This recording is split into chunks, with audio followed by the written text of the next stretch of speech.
I saw that motherfucking T-Rex and I came in there like, pow, pow, pow, motherfucker. Yeah, of course you all was there. Man, this is nice. This is the life we live in here, man. This is what's up. Hey. Now, Chuck, Rondell, I done had to tell you too many motherfucking times. Don't make me raise my motherfucking voice. So anyway, y'all, where was I? Oh, hey. Look at that. Now, that's what I'm talking about. Get some girls up in here, man. This has been a little bit of a sausage fest lately. I appreciate y'all taking me in and making me all king and shit, but, oh, man, this is getting good. Dude, what the fuck are you doing? Oh, hey, Vance. Oh, it's cool. It's cool. Y'all chill. You with me. What's up, Vance? Oh, nothing, man. You've just been fucking off in the past for the past 6 months and forgetting that we've got shit to do, man. You're on a mission. Oh, shit. Has it been that long? I don't know, man. I'm having the time of my life. I'm digging it here. Man, look at these fine-ass girls, man. I'm just telling you, man, I have been getting some blood. I don't give a fuck, dude. Don't you realize this mission costs $150 million? We didn't spend all this money to send you back here so you could get down with this Fred Flintstone bedrock bullshit. Oh, man, fuck the mission. I don't even want to do that shit no more. Look, man, I just want to hang out here, look at these fucking wild-ass cavemen women. Yeah, I'm talking about you, honey. Yeah, I've got my eye on you for later on. I don't want to fuck with that. We just do that later, man. No, goddammit, you can't come back another fucking time. We've got shit to do. You're on a goddamn motherfucking mission. Look, Vince, I'm going to save you some time, man. I got it made here in the past. I ain't going no fucking where. All right? Goodbye. Hey, wait a fucking minute, asshole. All right. Yeah, what's up? How you doing?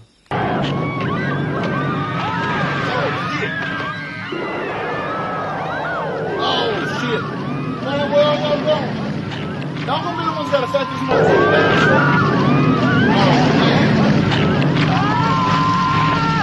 Oh, shit.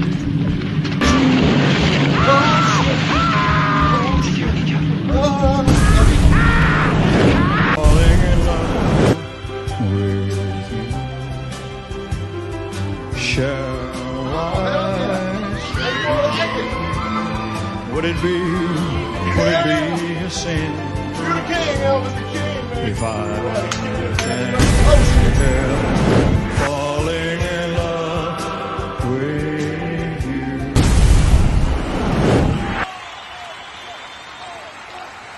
The Super Bowl?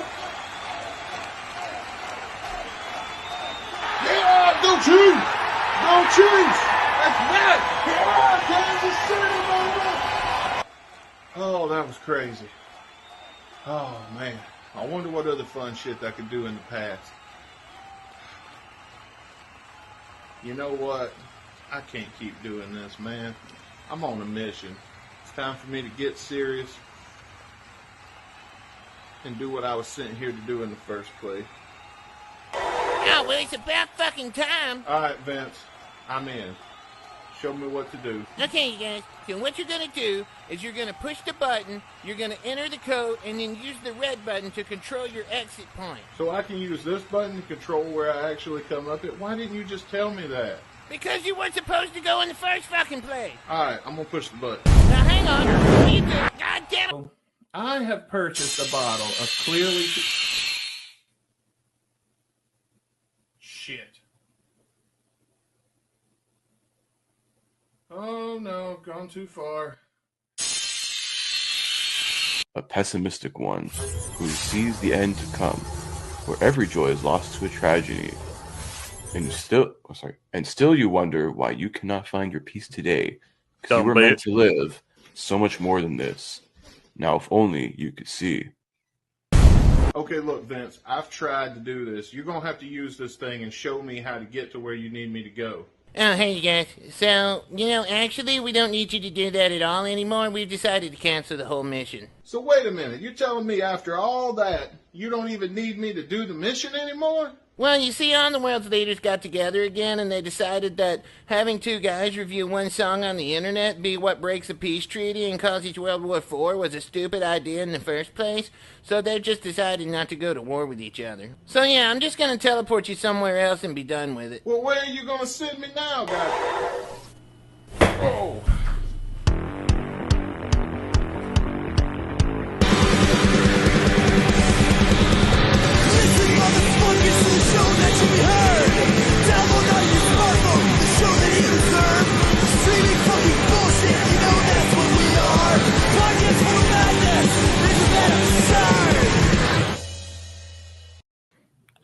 Back in the game again. Whew. Oh yeah.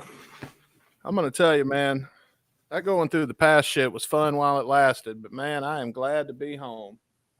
Ah, bro, you got to see Elvis, man, one of the goats. So I check know, that one right? off a bucket list that 90% of us ain't gonna be able to see unless they wheel out the hologram on tour. I know, right? I even got to see the Chiefs play. That was pretty neat. Fucking dope. Yeah, but man, them caveman women was crazy. But I mean, I missed a lot while I was in the past and we was on break, and missed a lot. We missed a lot that we got to talk about tonight. So we've got some news we're going to catch up on here in just a little bit. We got a game that we're going to play, and we got some people that's going to join us Oh shit. as the night goes on, man. How's it been, man? It feels like I haven't seen you in forever. It feels like forever, but man, I've been staying alive, staying busy. So Yeah, I'm yeah. having one margarita tonight in honor of Jimmy Buffett. That's why I went ahead and put on the Hawaiian shirt. Oh yeah.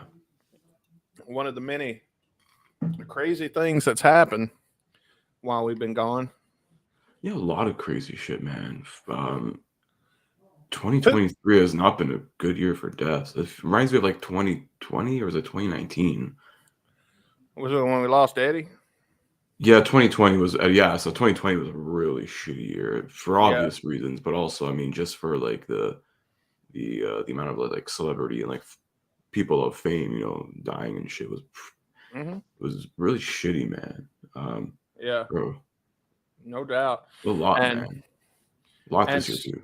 so many things happened after we taped so many shows. Yeah, R.I.P. to Jimmy Buffett. Also, Bob Barker, R.I.P. man. Holy shit. Yeah. That one literally caught me off guard. I was like, no, you gotta be kidding me. I thought he already died. No, he was barely alive somehow. I'm like, holy shit, 99, bro. Him and Betty White got robbed of living to 100. No, Bob Barker got close to 100 without going over. I saw like the memes after that. I was like, that's honestly a very funny joke. He got the closest way without going over a dollar. He would appreciate that joke, I Yeah. believe. Oh, for sure. Bob Barker, you just won the Showcase Showdown, buddy. Didn't he do another skit with Adam Sandler for something before he died? I don't recall. I'm not sure, to be honest. I could have sworn I saw that somewhere. Yeah, maybe they did something for like was he in Happy Gilmore? What was it? Yeah. Yeah. I think he was in like the hospital or something in that bit. Oh, that okay. I don't remember. Maybe they did like a thing, guys, to celebrate the anniversary of the movie or something. I don't know. But Yeah. if anyone else knows, shout that shit in the comments. Yeah. But before everybody gets in here, let's see if anybody's having any trouble. It don't look like it. So before everybody gets in here, I'm going to rapid fire some news stories that we didn't get to talk about very much. We're just going to go over these very quickly. And the first one is a headline that I saw going around on social media that says Alice Cooper seems to think that Guns N' Roses and Aerosmith are making new albums. And the reason you didn't get a short video on this, like a news clip that we've been posting on YouTube, which, by the way, we've had a lot of success with. So thank you guys for watching those. But the reason you didn't get one on this particular story is because I watched the interview that they're talking about, and he just barely mentions it. Like, he's like, yeah, that could be a thing they're doing. And you know what I mean? So it's a clickbait headline. Oh, absolutely. Yeah, that was very clickbaity because I remember seeing that article. And speaking of Alice Cooper, I think he just released an album like a week or two ago. Yeah, new Alice Cooper's out. That's pretty dope. Yeah, which I've yet to listen to, but I did like his previous album. I think it was Detroit Stories that he released, I think in 2021, I believe it was. I remember it was a couple of years ago. It was very recent. That was a pretty good album. I definitely recommend. Well, Check that out. Here's our next. Oh hell, our boy Frost is in. Let's get him in. Don't keep him. I don't want to keep him waiting. Yeah. we gotta remove our new overlay, which, by the way, I think looks pretty dope. Oh yeah. Frostbite. What's going on? How you doing, my man? Just got back from a exhausting weekend with some of my high school buddies for one of our buddies' bachelor parties. So, man, we all got to be drinking this weekend, didn't we? Yeah. Oh, yeah. I spent a week in Margaritaville in honor of Jimmy Buffett. A whole week? You said a week? Yeah, a week. Dang. Yeah. But so yeah, I'm having my last margarita for a fucking while. I can tell you that. Going back to our rapid fire news, and Mason, you might even like to comment on this one. The governor of Nevada wants AC/DC for the next Super Bowl halftime show. So that'd be pretty cool. Have you guys seen that rehearsal clip that's been going around? Yeah, AC/DC posted it themselves, like on their No, I socials didn't. and stuff. Well, no, I didn't see that. But I did see the announcement they made of like who their drummer was going to be, and they also brought back Cliff Williams or whatever his name is. Yeah, Oh, Cliff's okay. coming out of retirement for I guess this one show that they're doing, and everyone's pissed like, oh, Phil Rudd is not on the drums, it's not AC/DC. I'm like, who gives a shit? I know. I was like, man, they got rid of the crackhead. Wasn't it like he got busted with like crack or something a few years ago? Yeah, he was doing some crazy shit. I believe it was Phil Rudd. Or was it Chris Slade? No, was it Chris No, Slade? it was Phil Rudd. It was Phil Rudd, yeah. I think it was something like that. He got caught with something, I think, just a few years ago. Yeah, like this guy was like in jail for a while. Why the fuck? And let's be real, there's no AC/DC without like Angus Young at any point, so it doesn't matter. It could be Angus Young and a rotating cast of characters. It'll still be AC/DC. Agreed. Yeah, It's like having Kiss without Gene and Paul. I mean, you Exactly. could probably replace Gene for a night and nobody would notice, but Yeah. not Paul. No, As long as you can find somebody that can do the tongue thing and pretend to play bass with a track, you'd be fine. Oh yeah, you're good. Yeah. Let's see. What is our next story? Now, this was a story. I'm going to read a little more of this one because I just found this one interesting. A dog ran away from home, watched a Metallica show, and stayed for the whole thing. Yeah, I was at their show in LA. I saw this. I was like, that's wholesome content right there. This happened on August 25th. The dog's name was Storm, and he ran away from home to the 70,000 seat stadium and ended up in the audience for one of the band's 2-night residencies. How did it get into the stadium? They just let it walk right in? I mean, wouldn't you? Yeah, or he found the back door. I don't know. I just assume they don't let just stray animals walk into venues usually. Well, this time they did. It's Metallica, man. How did a bat get into an Ozzy show, for that matter? Well, speaking of Metallica, did y'all see the video like a week or two ago of Aquaman in the mosh pit, the circle? Oh yeah, pit? I've been seeing highlights of that like on the Instagram reels. There, it's like, dude, what? Jason Momoa fucking moshes, and there's one of them's like, "Oh, it's Whiplash," where he's like fucking in the circle and shit. I'm like, that's awesome. Well, I don't follow a lot of Metallica shit because I think all of their shit's probably monetized, and I want to make sure they don't get any money from me. I'm still pissed off about Napster. But speaking of Metallica, because we're not even getting paid for this, so I know they won't. This was 8 days ago. Metallica had to postpone a show in Arizona because James Hetfield tested positive for COVID. Yeah, I think they just did that show this weekend, I believe. They made it up? Yeah, they made it up for the weekend after. Okay. So it's been made up already. I think they just postponed it a week or something. So. Let's see. Aerosmith kicked off their Peace Out tour with an 18-song set list in Philadelphia. Yeah. And let's be honest, I looked at the set list and it was a little lacking, if I'm to be honest. Yeah, it's not worth the money, man. The Aerosmith, the price of that concert just pissed me off to the point that it wasn't even worth. No, I'm so pissed now. But I tell you what, I did read just today was, I guess, last night at their last night show. Joe Perry, I guess, for a song he was going to sing. I don't know if he usually always sings one or just occasionally does one. But last night they did a song of theirs called "Bright Light Fright," which was on. I think was on "Draw the Line." But I actually really like that song. I think, and you should check it out if you haven't. But I think it was like the first time. It said they've played it in like 30 or 35 years or something like that. Well, now's the time. Yeah.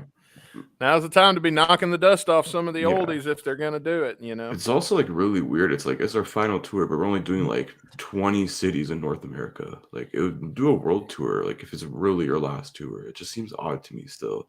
Like Yeah. Well, maybe Well- they can't. Maybe they're not up for the travel. that Well, too. just I mean, when you look at I don't know how much it's changing in between the shows or whatever. Just that first show set list, like I said, I looked at. They're only playing 18 songs, which is really, when you're talking about a band like Aerosmith that has as many hit songs as they have, is really not enough songs. You're gonna miss some songs you want to hear. Yeah. And so, like, I think that first show set list, like, I think they missed off. They didn't do. I think there was like quite a few. They did like a really mainly like a 80s and 90s heavy set. Like I think they missed a lot of their 70s songs. They didn't do as many, and people were How many complaining about good that. songs did they have back then? Anyway, I mean, they had Mama Ken. They had. They didn't play that one. They didn't. It wasn't even on the set list. They didn't play Mama Ken the other night. Dream On. That's like their encore. Yeah, That- no Yeah, they more. did. I mean, Well, I mean, their 70s, like we were talking like their hit songs, like what you said already. Walk This Way, Sweet Emotion. I would say Walk Draw- This Way is an 80s hit because they're going to do the Run DMC version, aren't they? Or they're going I to do mean- kind of a hybrid, probably. mix. I guess. I mean, he sings the verses like just the regular version because it's not really much of a difference either way. Yeah. Because it's just him, obviously, when they do it live. So obviously, it's not the back and forth that you hear in Run DMC. But the really noticeable thing is he always sings the chorus like the Run DMC version. Because in the original version, he sings both "Walk This Way" and "Talk This Way." He sings them the exact same way. Huh. I didn't know that. I didn't But never notice it. Yeah, in the Run DMC version, though, he sings it differently the second when he repeats it. Okay. So I didn't even notice that. That shows, I guess, how much of a big Aerosmith guy I am. I mean, I like the hits, but I couldn't tell you any of the deep cuts. I know that's bad considering, I co-host a rock and roll podcast, but that's just how it is. I got my tastes. I'm sorry. Well, I mean, even some of the ones you named, though, stuff that's not the hits. Like Mama Ken was never a hit because I don't think it was ever a single. Well, it was also a Guns N' Roses song, too. So Yeah. Yeah, So it got let's be popularized by real. that. We all know how I heard it the first time. I mean, and honestly, that got me to look up more Aerosmith shit from that era. So, and No More, No More, I heard it for the first time on this show right here when we reviewed the Velvet Revolver cover. yeah. So, and honestly, that No More, No More has become my go-to Aerosmith song. Usually, if I'm in an Aerosmith mood and I'm gonna listen to Aerosmith, my first choice is No More, No More, and then that'll snowball into some other shit. Yeah. Oh, I'm a pretty big Aerosmith fan. So, like, I know a lot of their, I'm not in as deep as obviously the Guns N' Roses stuff because I'm not into like the unreleased demos world of Aerosmith and stuff like that. Yeah. But I own, I think, all of their albums. I don't think I'm missing any. I think I have all of them. Well, I've got to move quick because my phone's at 4%. So Oopies. the next one is extreme weather is blamed for the cancellation of the Blue Ridge Rock Festival, with heartbroken fans stranded on site. And this it reads, at least the headline. I'm not going to read the whole thing, but it sounds like a what was that, Firefest situation similar? Well, no, Firefest, they just shipped a bunch of people to a random island and said, oh, yeah, here's, you're going to be like fucking Jesus on like the Cayman Islands or whatever the hell it was in. And they got there and it was like tents and there wasn't any food. And then there's apparently a second Fire Festival that's still happening. Like, how the hell is this guy went to jail for like fraud and all this bullshit? Welcome to America, I guess. Like, hey, that didn't happen. It technically didn't happen in America. Yeah. But I mean, like, this guy did go to jail for like 5 or 6 years. He's in prison, and now he's like back trying to scam people again to do Fire Festival 2. And if anyone else goes to this time, it's your fucking fault. I mean, these people. To be fair, it can only be better than last time, right? It can't be worse. That's true. That should be the tagline. Firefest 2. Can't be worse than the last So one. the cheese sandwiches are now going to be actually grilled cheese sandwiches. Slight upgrades. We're just going to keep doing that. No, they're every going to year. sell cheese sandwiches to tourists, and people will buy them. Oh yeah, people are going to make it like a meme and a fucking joke. Yeah, so they can say they had a cheese sandwich at Firefest. You watch. You'll pay I'm thinking about. I had a buddy message me this weekend asking me to go, and I told him I'd look at it and see how much it would cost me. But I'm thinking about maybe going to Louder Than Life in a couple weeks. Oh, Louder Than Life is a great festival. I recommend it. I'm going to have a lot of friends from Mississippi there. Nobody that you've met or anything, but like everybody on my other group of friends that normally doesn't do concerts with me. Yeah. Or they always, that's the only show they go to every year. I looked up some of the lineup. It's a pretty decent lineup. Like obviously there's a lot of killer. There's a lot of like the heavier like metal bands that does the screaming stuff. Like I don't care for any of those, but like I actually know like a lot of the smaller artists that are playing like earlier in the day. And there's a lot of those that are really cool that are playing. I'm like, so I would actually be more excited getting to see a bunch of them than even some of more of the headliners. But I think like Green Day's there one night. That'd be cool to see Green Day. Oh yeah, it's a pretty good lineup, man. You got Foo Fighters, Green Day, Tool, Avenged Sevenfold, Foo Fighters, that'd be cool. Pantera, Queens of Stone Age, everyone's favorite Limp Bizkit. At least they have whiskey. Yeah, I mean, I remember Turnstile. They're a pretty cool punk band. I like when I went. Turnstile. When I went the last time, there was a girl that sold bourbon there, and she had a sign that said the dinosaurs didn't have whiskey. Look how that turned out. It's like mad respect. But yeah, I hope everybody's doing good. And let's see. I'm going to read a couple of these really quickly. Pantera, Lamb of God, Corey Taylor, Shinedown, Papa Roach, Blue October, Finger 11, Slipknot, Danzig, Flyleaf, my bad. Stain, Five Finger Death Punch, Coheed and Cambria, and those are all the ones that I've heard of. So, yeah, maybe that'll get fixed for you guys, or at least you'll get the fuck out of there, one of the two. And, of course, we've got our major headline, which is going to come with a video accompaniment.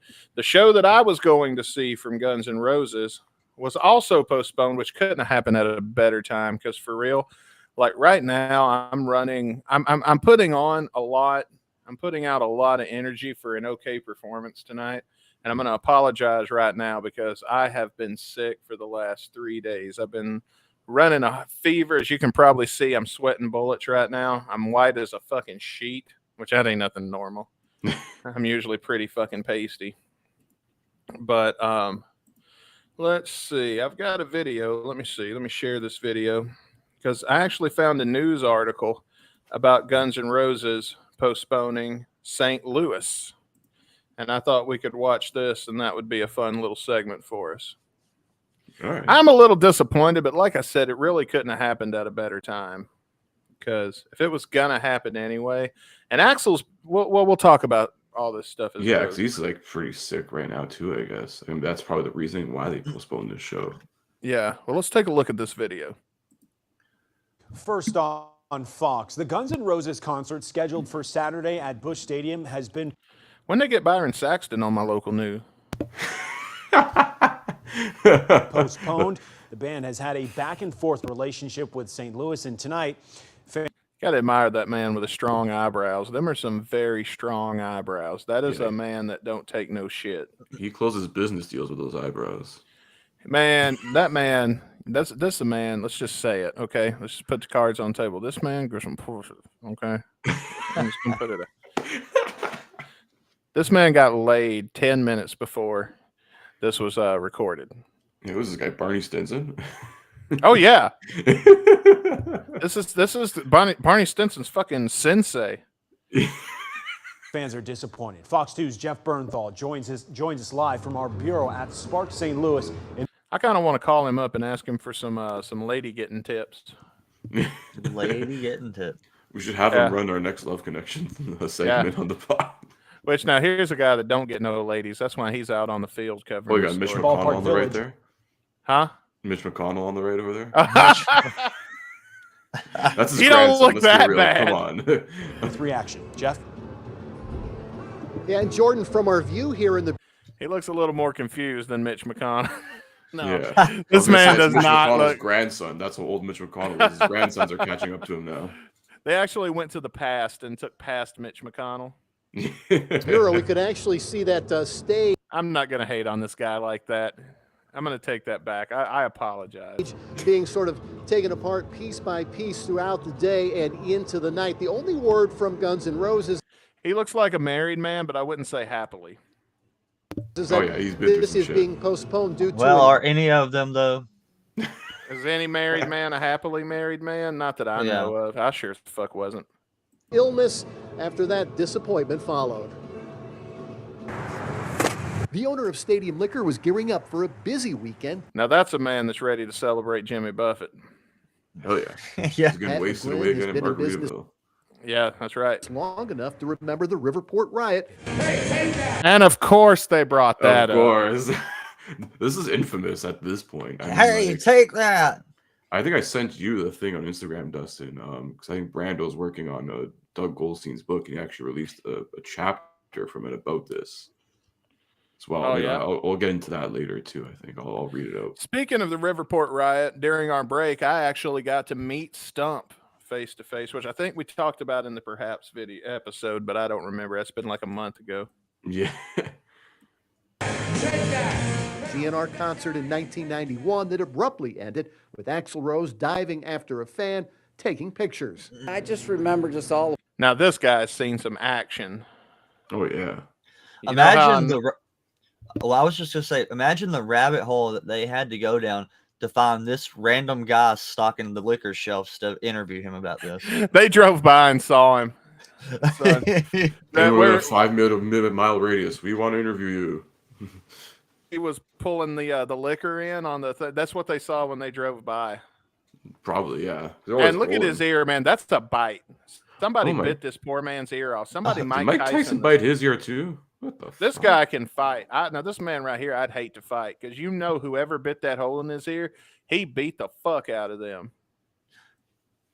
Because this is a guy that this police cars just heading that way, heading out the river. Because you can tell, look in his eyes, he's smiling and he's happy, but you can see in those eyes that this is a man that will fuck you up. He's seen some shit. You don't own a bar in St. Louis and not be able to fuck somebody up. And it was a big scene. It wasn't until 2017 when Guns Hadn't N' heard Roses that in a returned while. to St. Louis for Yeah. this I concert know, to right? go.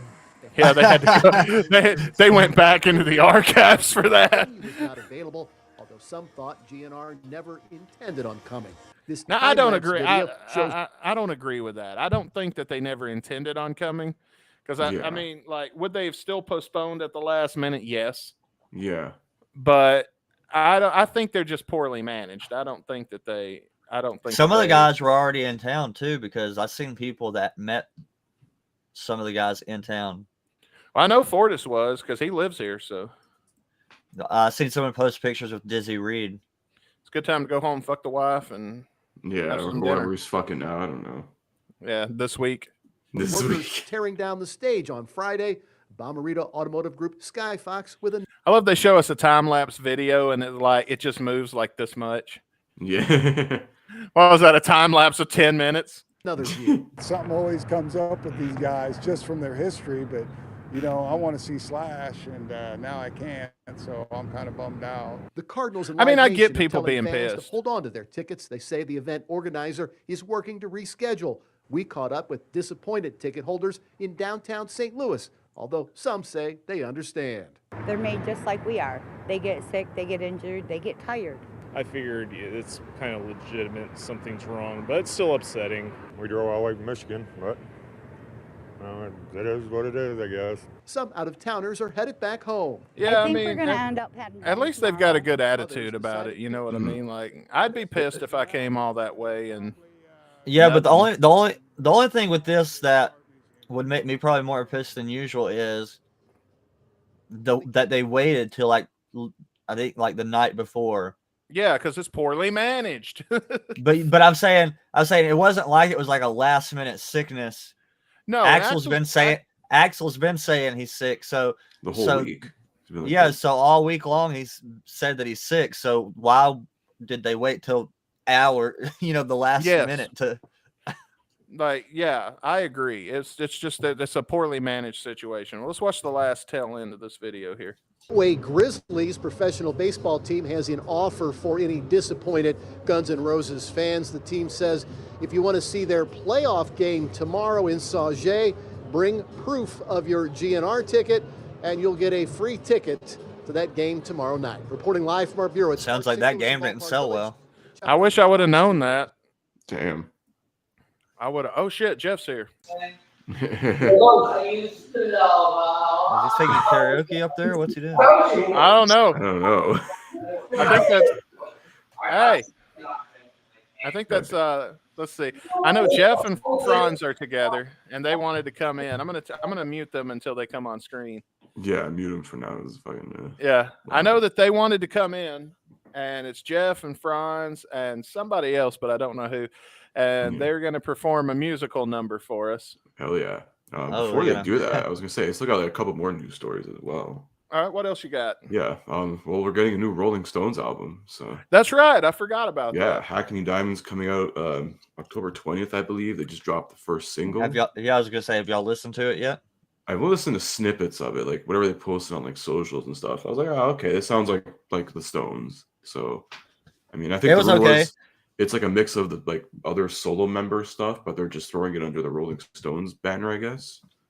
I don't know. I mean, I've heard people claim things, but I don't know where they're claiming that information comes from, because I'm curious to know who else played on this album, because months ago, I mean, we've been knowing this album is going to come out for a while. We didn't know like what it was named or anything, but I mean, people have known the Rolling Stones were in the studio, and it was reported that they were in studio with Paul McCartney and Ringo Starr too. So shit. Because that's what a lot of people were excited, because there's always that meme that's been around since Charlie Watts died that the Beatles are missing hey, let's see if we can see what they're watching. And it's the same members. What's on the screen? Oh, they probably got some shit on YouTube going. That's it. Oh, it's too distorted for me. I can't tell. Yeah, it looks like a YouTube video. It's a nice house. It's not trashed or anything. Look at that. Looks better than my house does just normally. But you've all been to my house at this point, so. Who is that? Is that Franz? Yo. I think that is Franz. Hey, what's going on, man? How you doing, guys? Oh, shit. How was your flight? Yeah, my flight was fucking great, man. Hey, guys! Oh, Jesus. Crank him down. Oh, wow, that's loud. What's up, Franz or Jeff? G-Man? How you guys doing, man? Are you feeling better, Dave? Not really, but the show must go on. So. Oh, man, I'm sorry to hear that you... Well, I mean, I heard they postponed the show because you weren't feeling well. That's what happened. They said just due to illness, so I'm going to have to just take it and just tell everybody the truth. It's because I was Pearl Jam tonight in Indy got canceled, too, for the same unknown reason. But I know why Guns did. Indy got no Pearl Jam tonight. I don't know. You think Axl has COVID? You think that's what's been wrong? No. Well, if they did, I don't think they'd admit it. Just go fair enough. Yeah, it was just we just talked about that a little bit. It was just a poorly managed situation all around. Jeff, yeah, looking a little red there, buddy. How many deep are we right now? 11. Oh, okay. The magic number. We'll get to it. So you guys look like you're having a great time, and I'm sorry I couldn't be there. I would have been a party pooper anyway. So, I mean, it is what it is. And then, poor Jimmy died this week and, broke my heart. So I had to go to Margaritaville to honor Jimmy's memory. Were you wasted away again? Oh, I stayed wasted away. You know me. I don't really drink that much in real life like I do on the show. Everybody thinks I'm a fucking alcoholic. Before this week, I haven't drank in months. Years for me. Cheers, motherfuckers. Bronze made it. Yeah, man. I really hate that I missed it too, because damn. It would have been so cool to get to chill with Franz and you, of course, obviously. I don't know the new guy here. What's your name? Seth, man. He's from Memphis. He's down by Rick. He would have had a free ride, but he doesn't like to reply to emails, texts, buddy, Facebook messages, or. There's a very good reason for that. We'll talk after the show. Word. Yeah, let's go. We fucking perform, man. So Franz he either wants to take a nap or sing a song for you guys. All right. Well, I'll tell you what we're gonna do. We're gonna give you guys the floor, and I'm gonna full screen you. And what will you guys be performing for us today? Used to love her. Used to fuck her. I used to fuck her. Okay, I got a few of those in my repertoire. So. Yeah, quite a plenty. Hey, just a heads up, like when Franz opens his mouth, and if you guys got to step back, you got to step back. Hey, please take a step back. Hey, come in the middle, dude, so they can see. No, man, I'm good, man. I'm sitting. All right, well, so here we go. Bitch and fussing, bitch and pissing.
So fucking much!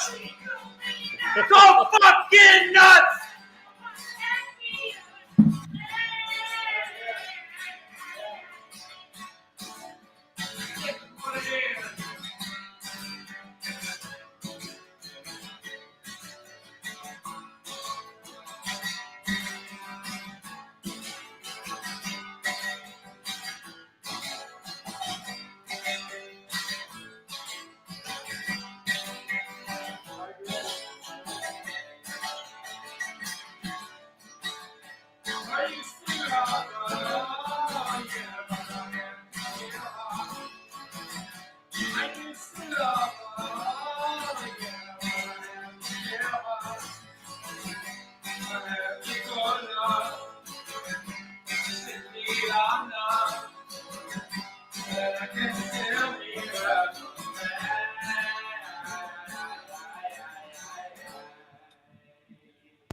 Hell yeah! All the bitches out there, go fuck yourself. That was pretty fucking good. That was Yeah, good. that was after like 3 takes Man, not bad, man. and about Sometimes a charm. 30 beers. See, that's why we didn't let him practice on the Star Spangled Banner on the 4th of July that time, because we knew he would get good and then it wouldn't be funny. But I'll tell you what, when we rehearsed it the first time, when Franz opened his mouth, I stood back a bit. All right, now do it again, but as modern day Axel. I'm telling you, man. I was saying, hey, buddy, why don't you go to the bar, open your mouth, sing to the little ladies, and get them to drop them panties? And he's like, in time. I know, right?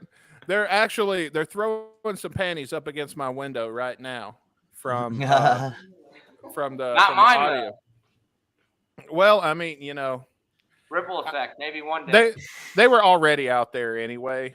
That's why I've got the big gate and the security guard. Hey, Mason, man, how's it going, bro?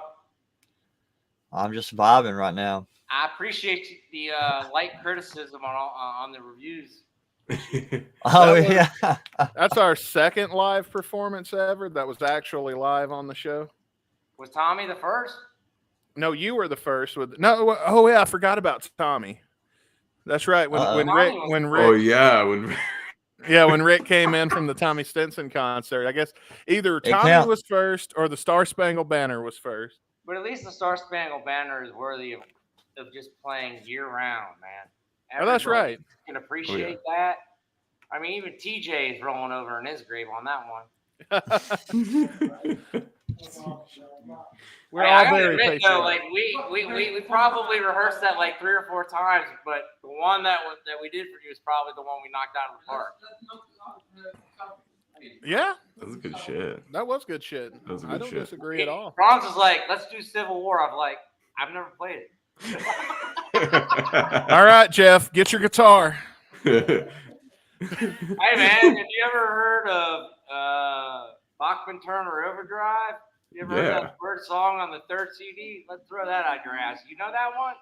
Well, you ain't seen nothing yet. I'll tell you what, the man can sing though. I'll give him that. Yeah, fuck yeah. So, do we think that Knoxville in a few days is going to happen? Fuck that shit. Well, if St. Louis is any indication. Hey, people who haven't seen it, Fran, show the Lexington special shirt on your back. Show everybody in the podcast world your. No, man, just get the lead from the car. No, show them the shirt, man. Sure, yeah. This is a special shirt from Lexington, man. Oh, kick ass. It's kick ass. It was like the litho, I guess. So they only allowed 1 litho per person. Wow, we're smart. And then Franz just like slips me another couple bucks. He's like, well, per person. Yeah. I'm in the front of the line with him. I'm like, I'd like a litho too. They only did 250 that night, man. So I've got to get one of those when I go to either Kansas City or St. Louis. I didn't get the Nashville one when I went. By the time I got there, they didn't have any left. I got there late that evening. Man, we got lucky. We walked up to the box office in Lexington like 3 hours before the show. There were 2 pit tickets for $1.50 each, man. And I should have snagged them, but there was like $75 in fucking fees. Yeah, fuck that. And I was like, let's just bounce. Let's get to the show and go to the box office. And they were sold like by the time we left Cincy to Lexington. But we got 17th row dead center for $100 each. Oh, like good. Off the pit. Pretty good. I was content with that for that price. Hey, bros, congratulations on that fucking 4th season, man. Thank you. Thank you, brother. I appreciate you guys, man. I love to watch you every time, man. No, dude, we love working with you, man. We appreciate everything you've done for us this Who'd have thought, man? years. I love the shit, man. It's really the shit, man. You know it. Oh yeah, that's what we're about, man. I appreciate you guys for doing this. It's fucking great. I love it. Well, thank you, man. We appreciate everything. Franz, for the last several years, for those of you that don't know, Franz is the man who made our logo that we remix every year. Franz made our intro last year. And all kinds of countless other stuff that one-off stuff that we've played. Walk up to the video and get recognized, man. He's modest as fuck. He wants to chill, man. Walk down, take your bow. All we've done is chill, man, and get lifted. Hey, it's what Jimmy would want. And listen to a lot of Cypress Hill, and it's been an adventure, man. So that's what it's about. Have our fingers crossed that Knoxville will go on as planned. I hope so, man. Especially since.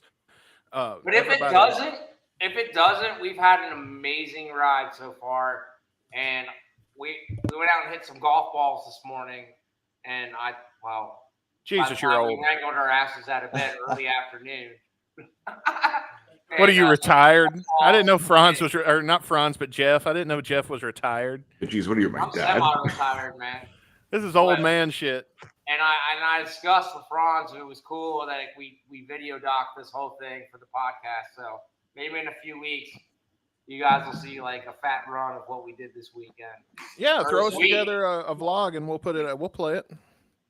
I'm not including that.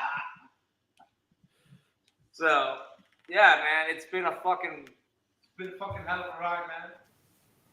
Well, that's good, man. I'm glad you guys are having a good time, and I'm glad that you guys. I hope that you guys get to go to the next show because it would be kind of a bummer to miss out on one. Do you have? Like we had to drive 90 minutes to Lexington from my house, and then another 2.5 hours here. But it was cool. It was over at 11, and then we rolled into my lake house at like beer 30. Do you have you guys been looking on Live Nation or anything for maybe a backup plan in case GNR announces the day before that they're not having the show? Well, we wanted to see Cypress Hill, but they already rolled through Tennessee. That was the second spot. And then Pearl Jam in Indy tomorrow has already been postponed. So, okay. It's limited. But Knoxville, we can drive into the city and just have fun. Yeah. It's more, meeting you and it's more better than. I will say that was my first GNR show, sober as fuck. What are you talking about? My mom's listening, asshole.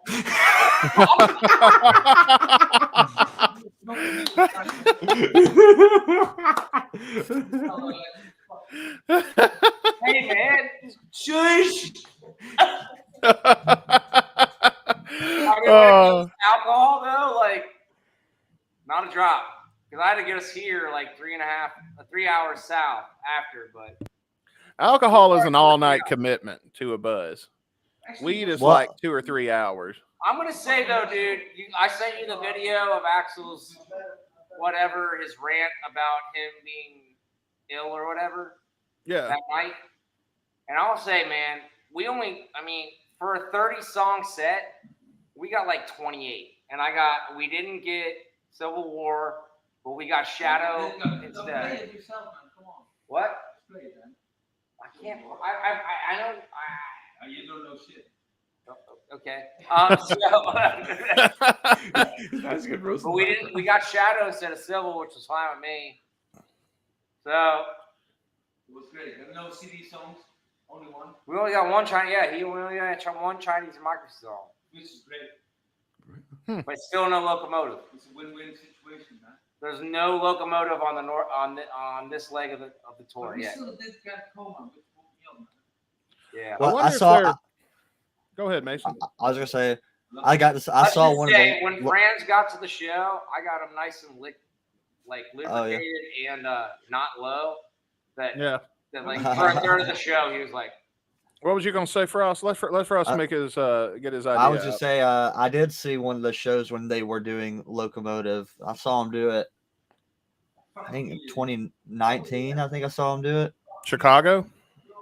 No, at the Exit 111 festival, the one and only year they did that festival. That's Tennessee. That's Bonnaroo, right? Yeah, it's the same grounds they do Bonnaroo on. Yeah. It was like October outdoors, and it was like 30 degrees. It was so cold. Fuck that. I'll take it. Nah. I'll take Locomotive anytime I can get it. I need the fucking Locomotive, bro. Not my Southern blood. I didn't get to make it tour happen. Hey, so far, ladies and gentlemen, Knoxville is the most expensive night of the tour. Nosebleeds are starting at $265. Damn. That's crazy. $265 for nosebleeds, dude. It's crazy. Knoxville. Did it sell out? Nope. No. There's That's plenty just of blue dots. There's plenty of blue dots. I'll pay $1K. That's just the Ticketmaster like standard ticket price. All I'm saying is like Knoxville so far it's only like 22,000 people, dude. It's like smaller than the Gorge in Washington. Oh, wow. It's gonna be the smallest show they've played so far. I think Rick said or the one I saw in New York for the 30th. I think Rick told me that the Biloxi show is the smallest venue they're doing on this tour. 24th or 25th. Makes sense. Yeah. Speaking of Rick, that's another piece of news that we haven't talked about yet with GNR updates. Is Rick Dunsford returned? Yeah. To that was awesome. Guns N' Roses and didn't get thrown out. Some fan group posted it. I mean, it's for safety reasons. I think the weather helped his ass out because it rained. And just think, if they went and tackled his ass and then Rick or Gio, either one slipped and bumped somebody else in the wet weather, then lawsuit from two people, not just one. Oh, yeah. Multiple. And do you need another warrant after Chicago? I don't know. I know. I don't. Yeah, I'm not telling his business on here. Franz wants to be fed, gentlemen. So I have to bid you adieu. Well, goodbye, guys. Thanks for coming on. Thanks for playing for us. It was great to hear you guys. And thank you. Congratulations on season 5, gentlemen. Thank you. Check it out later. I'll see you later, Franz, man. Later, Franz. We love you guys. Yeah, we love you too, man. Take care. We're going to do more things that may not or may be legal. Get shit. Yeah, baby. All right, gentlemen. Congratulations on season 5. Thank you. Thank you. Take care, you guys. Later, gents. Good night, gentlemen. Bye. Yeah. Well, that was a fun change of pace. Diversion of sorts. And we still have another piece of news because you had something else in the chamber for us. Yeah, finally, after three long years, Ghost finally has gotten a platinum single. Ironically, I am wearing the shirt from that very album. Mirror on a Cross finally went platinum in the U.S. just a couple days ago. Oh, nice. Yeah, it's because we did our episode. And that too, but I mean, that was going viral on TikTok, that song, like a little while ago, I believe. I remember seeing that. Yeah. So that helped and too. I'm going to tell you something that hit me in the video, that I was watching the video and then I remembered, because I don't say anything about it. I didn't say anything about the whole time you guys were here. I always forget how fucking big Frost is in real life. What do you mean? It always kind of takes Fucking me tall. back when we meet in real life, how fucking tall you are. Because he, like right here, he's a little further back than we are from the camera.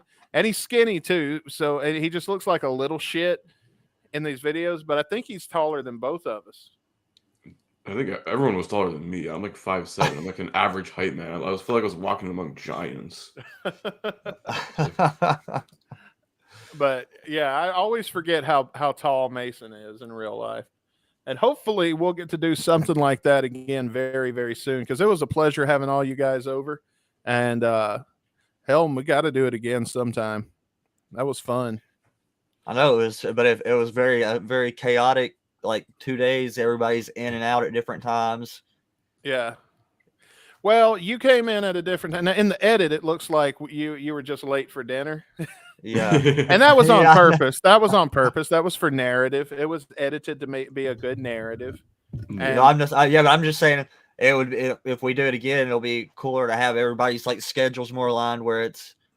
Yeah. Well, I get you. It was the first time. There were some things that we probably didn't consider or think of, and shit like that we'll do better next time. Plus, it'll be the second time everybody's coming. You'll be a little more familiar with the city and where you're going and everything. Mm-hmm. And nothing will be new and exciting because there really ain't that much. But what was your guys' favorite part of coming to Jeff City? Well, we did. I mean, for the time I was there, we didn't go out and do that much. We went out and ate. We went out and played pinball. We did about as much as we did when Rick was there. We just did different shit. Yeah. So I mean, I don't know. I mean, I don't feel like I got like a lot of experience like the city itself, but I mean, it was cool for getting around doing what we did. So I promise you, that was it. That's all the city has. You got the best parts. It was a nice, simple, low-key few days away, man. You know, when you need that vacation, I was like, you need that vacation just to get away from reality and shit, for myself at least. It was nice. Yeah. And finally, after 4 years, you know, finally seeing this fucking Dustin person, everyone else here too, like, you know, the main squad at least, you know. I told you, man. He's fatter in real life. That was what Chris thought when he first saw me. He's like, I thought that. I said, oh, whatever. It's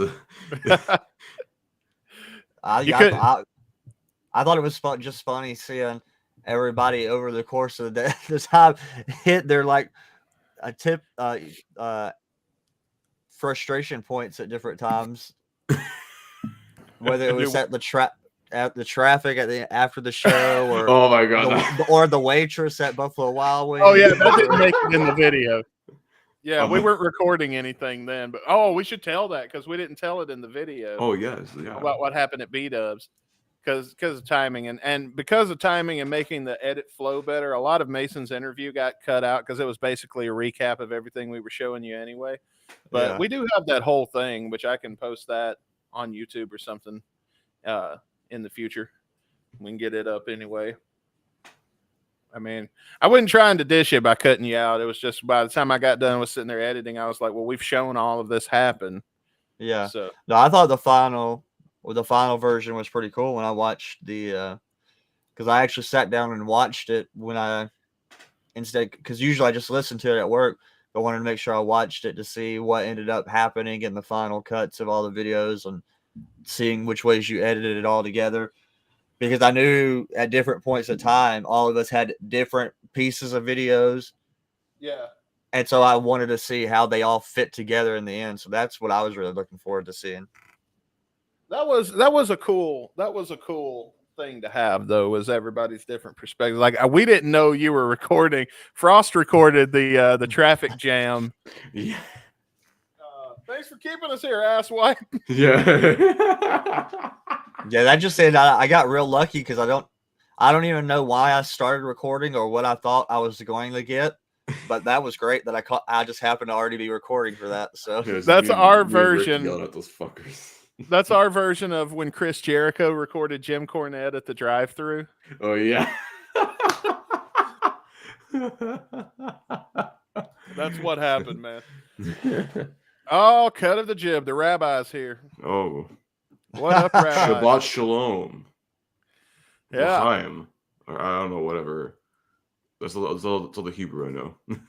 I don't know any, so that's more than me. I don't know. My favorite thing has been to call people goys. Goys. Since I learned that word. Did you learn it from the rabbi? No, I learned it from comedian Ari Shafir. Oh, okay.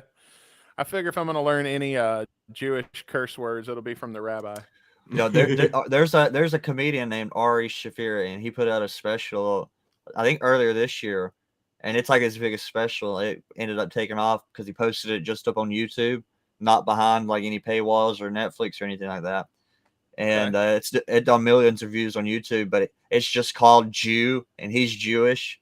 But he's not like he's not a practicing Jew anymore though. But he grew up like he went to school to become like in whatever their version of like to become a rabbi is, and it's about this. But his whole really theme for this one was him making fun and breaking down his religion, and he talks about other religions. There you go. Rabbi says, "Tell that guy to shut his pad." I don't know enough, or I'll kick his tuckus. I know tuckus. Tuckus sounds familiar. I remember that. Yeah. Oh, there you go. Sorry, twice. So nice. I'll tell you what I'm going to do. I'm going to let you do comments, Chris, and I'm gonna stay away from it. Yeah, I'm going to let you try drive my damnedest. And but no, man. So let's tell about Buffalo Wild Wings. Let's tell about what happened at B-Dubs, because you know what? This will be a good chance for me to, while I'm sitting here sweating my ass off, to fucking rant like a madman for a minute. Get me good and pissed off thinking about it all over again. God damn it, Paul. So we come in. It started the second we fucking got there, which at first, there's a little bit of a wait. I can understand with nobody here. It's pretty empty, but whatever, we'll wait to be seated because that's what the sign says to do. And we waited 10, 15 minutes. Yeah, around there, at least 10. About? Yeah, at least minimum 10 minutes just to get seated. Which is like, Okay, so bit, yeah. we'll say 10. We'll be fair. I'm going to try to be fair with my rant here. And so we finally get seated. They don't bring us any drinks. Don't bring us any menus. They literally sit us down, and then they forget about us for like another 20 or 30 minutes. Yeah, it was a while before they even asked if we wanted to order anything. No, motherfucker. We wanted to come in here and jerk off in the fucking goddamn booth. So we get there. They take fucking forever getting us any fucking food or even getting us menus. What'd Rabbi say? Oh, I'll show it again. Hang on. A bill from Buffalo Wild Wings versus the quality of the food I order. It's I get pretty mad too. Yeah. Yeah. More on that later. We're getting to that part. So we as we're sitting there, we've been here about an hour, and they finally took our order. And I'm watching all these people that came in long after we did get their food. Yeah. And we haven't even now. I noticed an order come up in the window about 30 minutes before it came to our table, and I didn't say anything because I'm with my friends. I'm not going to lose my cool, and I don't cuss out wait staff anyway. You know what I mean? I understand up to a fucking limit. Yeah. Just now that don't mean I don't get pissed off at them. I just usually don't say anything. Yeah. I'd be very Canadian about the situation. I get mad, but I just don't say anything. So she finally brings us our food, and it was our order I saw the whole time. Now, that made me mad. But you know what?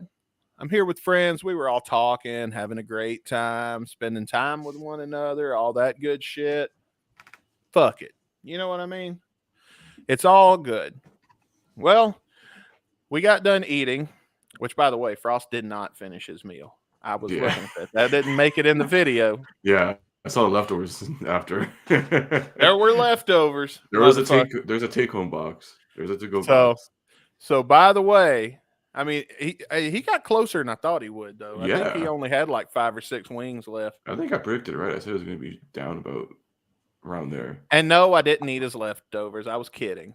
I am fat, but I'm not that fat. Well, I mean, I could have probably forced it down. I just didn't want to feel that, like when you know you overeat and you feel bloated and you feel, and then you got to go shit in one of those porta potties at Riverport. I only took a number one in there, and it was yeah, because that wasn't the same day. No, that was the day before. The day before, yeah. It was edited to look like the same day, but that's about 4 days that was edited to look like one day. That's why our clothes keep changing, if you notice in the video. No, we always carry, 6 changes with us. So. Oh, yeah. Every time we change settings, we change clothes. We're like Axl Rose. We just constantly change clothes throughout the night. But, and I still held my cool. That's the thing. Like, I didn't cuss this girl out one time.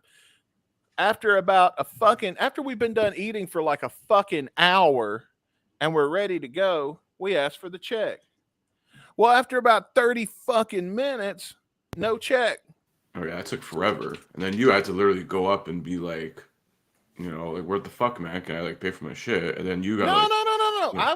I was fucking polite. I was very polite. And I was being sure to be polite because inside I was fucking stewing. I was fucking livid. So I was being extra careful with how I chose my words and my tone and my demeanor because we did have a good time hanging out with each other. Mm-hmm. But I'm about to blow a gasket here in a second because there was a straw. There was one fucking straw that was way getting to that part. So I go up to the front and because we forgot about it. So I said, can we have our check? And I asked her a second time. Well, she leaves. She doesn't say anything to me. She leaves. And I don't remember who was standing beside me at that point, but somebody but then the cast changed out. Somebody went back to the table and somebody else came over, but I don't remember who was who. No. It was Rick both times because Rick was up there with you when it happened, and I think I noticed something was going on before Caputo because because you couldn't hear anything from where we were sitting, but I was watching and I seen her while she was at that computer. I went during one of y'all's exchanges, and her head was going like this, and I just seen her mouth moving, and she was bopping that head, and I was like, I think they're into it up there. I think they're. And then when you're talking about when she walked off, you turned back to us and you gave us that look like, what the fuck? Look. And I was like, yeah, something's going on. Yeah. Oh, I'm going to tell you exactly what happened because I remember this part vividly. So I said, I'll tell you what, I'll make it. I didn't even get hateful. I said, I'll tell you what, can we just pay right here? If we could just pay right here, because we're ready to go. We want to leave. And she goes, well, I'm sorry that you guys had such a hard time sitting while I was trying to work. And oh boy, that was when I blew my fucking stack. And I got so mad. My voice range went from livid into fuming. And when I get into fuming, I don't scream. I don't raise my voice. If anything, I get quieter. But I did lean into her to make sure she heard every fucking word. And I said, oh, hell no, bitch. You are not going to get a fucking attitude with me as long as we've waited on your ass this whole time. We've been here for like 2 goddamn hours watching everybody else get their fucking food before us, watching everything else. And now you're going to get a fucking attitude with me because I want to pay my bill and fucking leave? Fuck you. Get somebody else to fucking help me. And that's what I said. And then... and then she kept pushing buttons. I said, I don't think you heard me. I said, go get your fucking manager to check me the fuck out. I'm ready to go fucking home. Nah, damn it.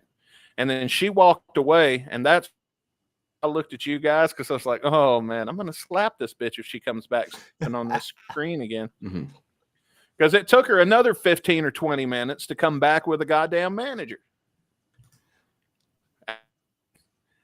And I'm going to tell you the part that really pissed me off. I didn't tip this bitch shit. I put 0 I should have tipped her 2 cents on a credit card. Because then they have to go in and they have to claim it. So they have to do the work for it. So their register comes out right. I should have tipped that bitch 2 cents on a credit card. 2 cents. 2 cent hooker, bitch. But I said, no, because I just wanted to get the fuck out. I said, no tip for you, bitch. Nah, dude. And Caputo still tipped her, though. I think I gave her like a buck or two. That's it. This is this guy right here is way fucking nicer than me. Yeah. Because listen, I know from both ends, both sides of the counter. Oh, I get it. Don't get me wrong. But the part that pissed me off was the fucking attitude and the goddamn audacity to even have a fucking attitude that bitch, if I was here by myself, I would have walked out. Because when I get that fucking pissed off, it's like, okay, I asked for my check an hour ago. I asked again 30 minutes ago. No, it was an hour and a half ago. I asked for the check. 30 minutes ago, I asked again. By God, at this point, you have until my ass is out that fucking door to have a check in this hand if you want it paid. Yeah. And if you don't have a fucking check in my hand, then fuck you. I've done it at IHOP. That's why I didn't take nobody to IHOP. They've got his picture up on the wall. Yeah, literally. I don't give a fuck. Write it down, take a picture, and kiss my ass because I am not going back to IHOP ever. Any of them, because I have the same experience at every one of them. And so, yeah, that's Waffle House. You get security protection there. But no, at Waffle House, that shit will happen because I can throw hands, and I mean, they'll throw hands. And if you fight the cook and win, you get 10% off at IHOP. Oh shit! No way. Oh come on, man, get that shit off my screen. Come on, man. How you gonna talk about my boy like that on my damn show? Yeah, I don't even know what that means. Now he's just shit talking me, so I'm showing it. Oh well, that's what I said. What were you thinking, man? Yeah. I don't know. Rabbi, if you come up here, we're going to go to B-Dubs. Oh, yeah. I'm gonna take the rabbi to B-dubs next time. Yeah, we got some Well, other I comments coming in. I still eat B-dubs. I'm still a supporter. Oh yeah, I don't blame B-dubs for this. I blame now in my fucking Google review I wrote. I sure fucking did. Did you go and write a Google review? Fuck yeah, I gave him 1 star. Fuck that. You want to bring your grade up? You apologize. All they gotta do is say sorry for your experience, and I'll change that shit. Yeah. Thanks, guys. Love the show. Found it 2 months ago. Oh, thank you. And you guys found Jeff for me, Guns N' Roses Central. Went to shit when stopped having people up on the show. And all the talking guns. Oh, well, you know, I mean, I'm gonna tell you why he did it. I'm gonna tell you right now, because now that we've started doing short videos to talk about the latest GNR news, there ain't hardly any. We have to take it where we can get it. Now, luckily, we're waiting on the general to come out there on tour now. Mm-hmm. But when they ain't on tour and there ain't nothing happening, it's going to be hard. We'll probably have to do short form content about shit that happened in the past. So, I mean, I understand what happened with GNR Central, because it's hard. I blame Caputo for it. I don't know how it's his fault, but I'm sure it is somehow. That's what I said. You fucker. I'm gonna go with the rabbi on this. If you hadn't tipped the girl, then I couldn't blame you for the B-dubs thing. I just said, like, keep the fucking change. I don't care. I don't want it, bitch. That's not money on me, so I don't care. I do want to say to Mike, thank you for supporting us and watching us these last couple of months. We do appreciate that, though. We are highly grateful for everybody that comes in and enjoys what it is we do, because we love this band, man. That's what it's all about. We love GNR. In spite of GNR sometimes. Mm-hmm. We love GNR.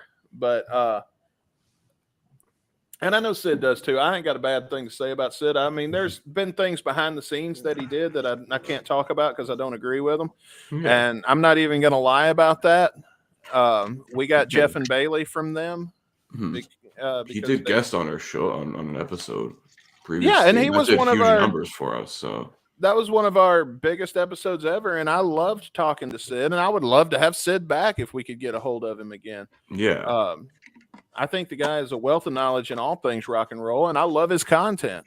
And you know, whatever happened with GNR Central behind the scenes is their business, not mine.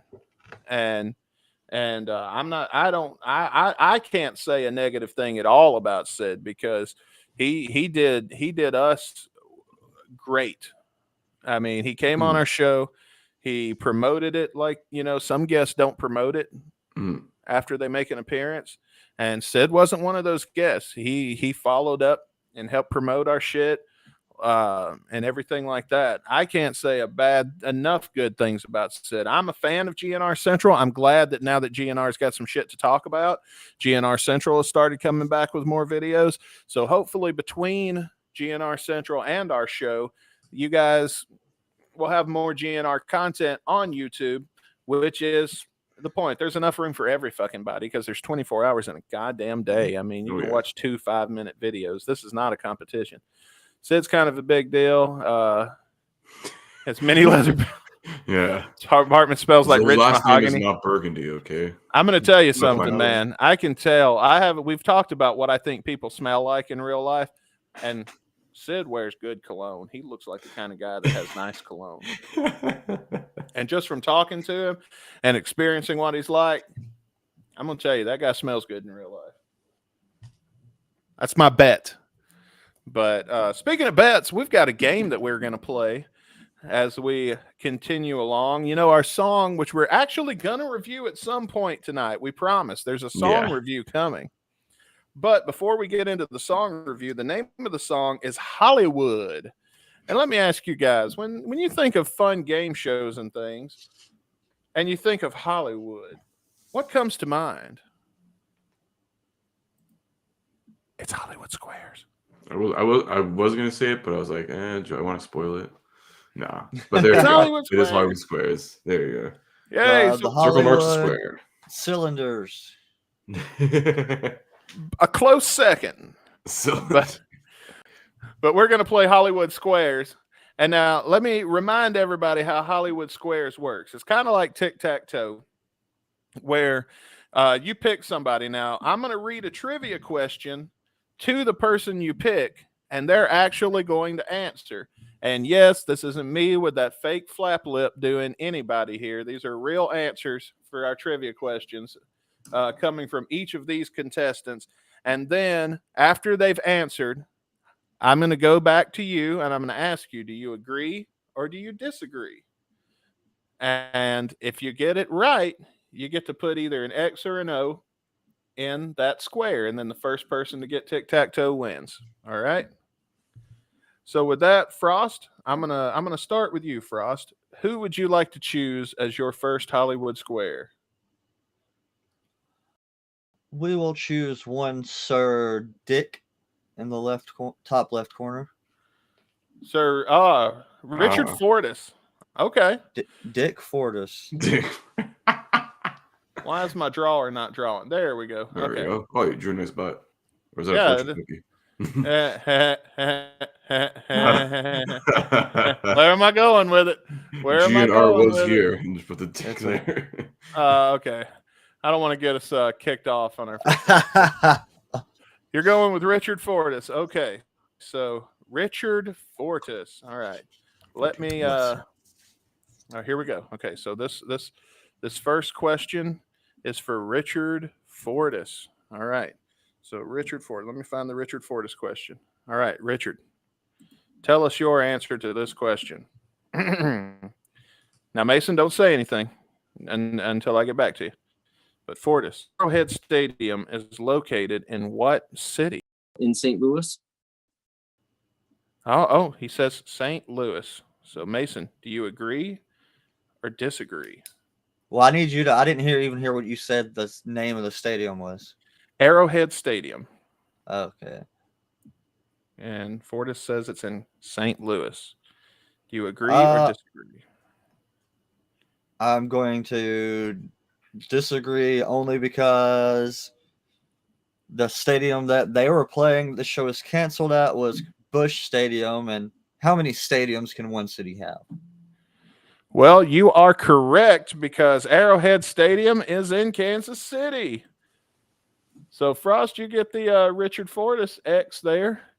All right. Oh, hang on. I got to give you the yay because I don't have a lot of sound effects because most of my assets are being taken up for this dumb game. So,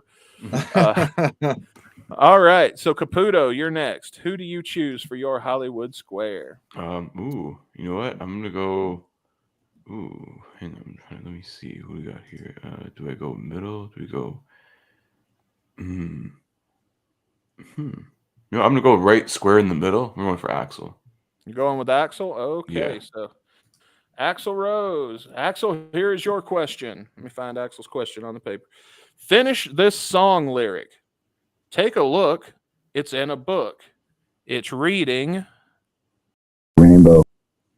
All right, he said rainbow. Oh, fuck. God damn it.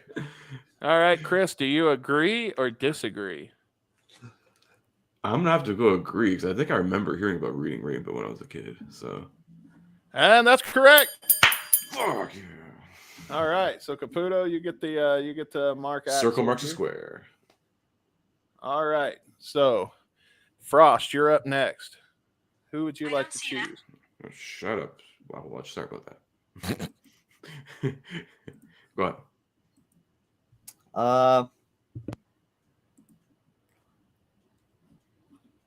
Let's go with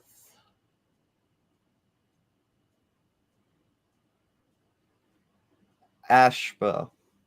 Going with Ashba, DJ Ashba. Okay, interesting choice. Yeah. Let's see, DJ Ashba. The inventor of the famous Ashba water. He actually invented that. So, DJ Ashba, your trivia question is, what band is known for the hit song Bodies? Drowning Pool. All right, DJ says Drowning Pool. Do you agree or disagree? I will agree with that.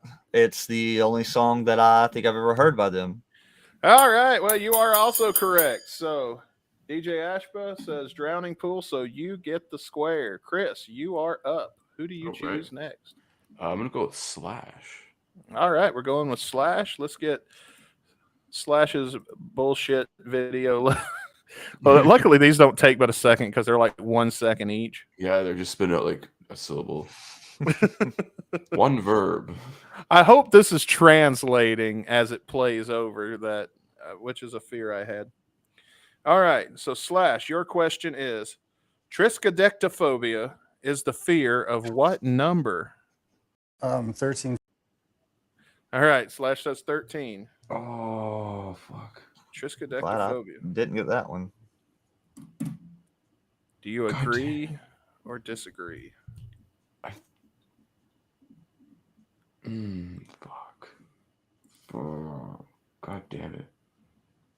So I swear, like, randomly, I'm just remembering this right now. I think Fozzy had a song about the fear of, like, the number 13 or, like, Friday the 13th or something. Oh, fuck. Maybe. I don't know if it was named after this. Oh, my God. Fuck. You know what? Screw it. I feel like I'm trying to, look at, the prefix and sort of suffixes in that word, like try is usually like 3, 13. I'm gonna go agree, I guess. I could be wrong, but I'm gonna go agree. All right, he says agree, and he is correct. Oh, fuck yeah. All right, so we're gonna give you your O here. All right, Mason, you're up next. Well, I guess we've got to attempt to go for Duff. You're going to go for Duff? All right. Well, yeah, it's going for the block. Duff McKagan for the block. And let's see what your question is, Duff McKagan. The Denver Nuggets are a pro football team. Are a pro sports team in which American sport? Football. Wow, well, he says football anyway, so. I was about to be so confused by this question because I was like, he's just going on after he said football. Yeah, so the Denver Nuggets he says they're a pro football team. Do you agree or disagree? I am going to disagree. I don't think that that's a football team. And you are correct. That's right. They are a basketball team. So, Mason, you get your X here. And I'm glad I know enough about sports to get that right. And you've got a pretty good setup here. So, Caputo, you're up next. All right. Well, I have to go for the block here anyways. So, Mr. Dizzy effing Reed. Oh, Dizzy Reed. Good man. And a pretty good interview to find, by the way. Ooh. All right. So, Dizzy Reed, your question is: this website, founded in 1995, is known for letting users sell items at auction. Craigslist. All right. Dizzy says Craigslist. Caputo, I disagree because I believe that is eBay. I believe that it is eBay. All right. Well, you are correct. All right. So, Caputo, you get the block here. eBay was the correct answer. Fuck yeah. All right. So now looking at the board. eBay's as old as me. Holy fuck. I know, right? It's hard to believe. So who do you want to go with next, Mason? I guess we have to do the reverse Uno and go for Buckethead. Buckethead for the block. Okay. And let's see here. Buckethead, here is your question. In the book Lord of the Flies, what is notably absent from the group of stranded children?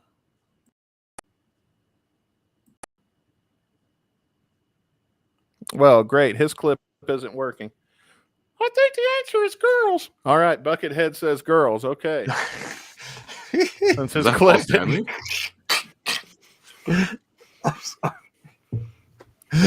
Since his clip didn't play as planned. The Thomas Theater missing girls here. Okay. Get the fuck out of here, Paul Stanley. In the clip I was gonna play, he says girls. So do you agree or disagree? Let me think. We read that book when I was in school. And girls, I'm going to. It's what is missing, as you said. The Yes. question. Yes. What is missing from the island? I don't recall a lot of details about the book, but the few that I do recall are none of them are girl characters. So I'm going to agree, I guess.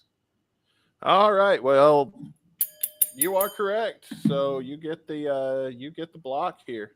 I could have that one. I was really worried on. I could have got that wrong because I don't really remember anything about the book. All right. So up next, Caputo. Who do you want to go with? Ooh. You know what? Let's give Steven Adler a chance. Since we are reviewing one of his songs this week, let's give Steven a chance.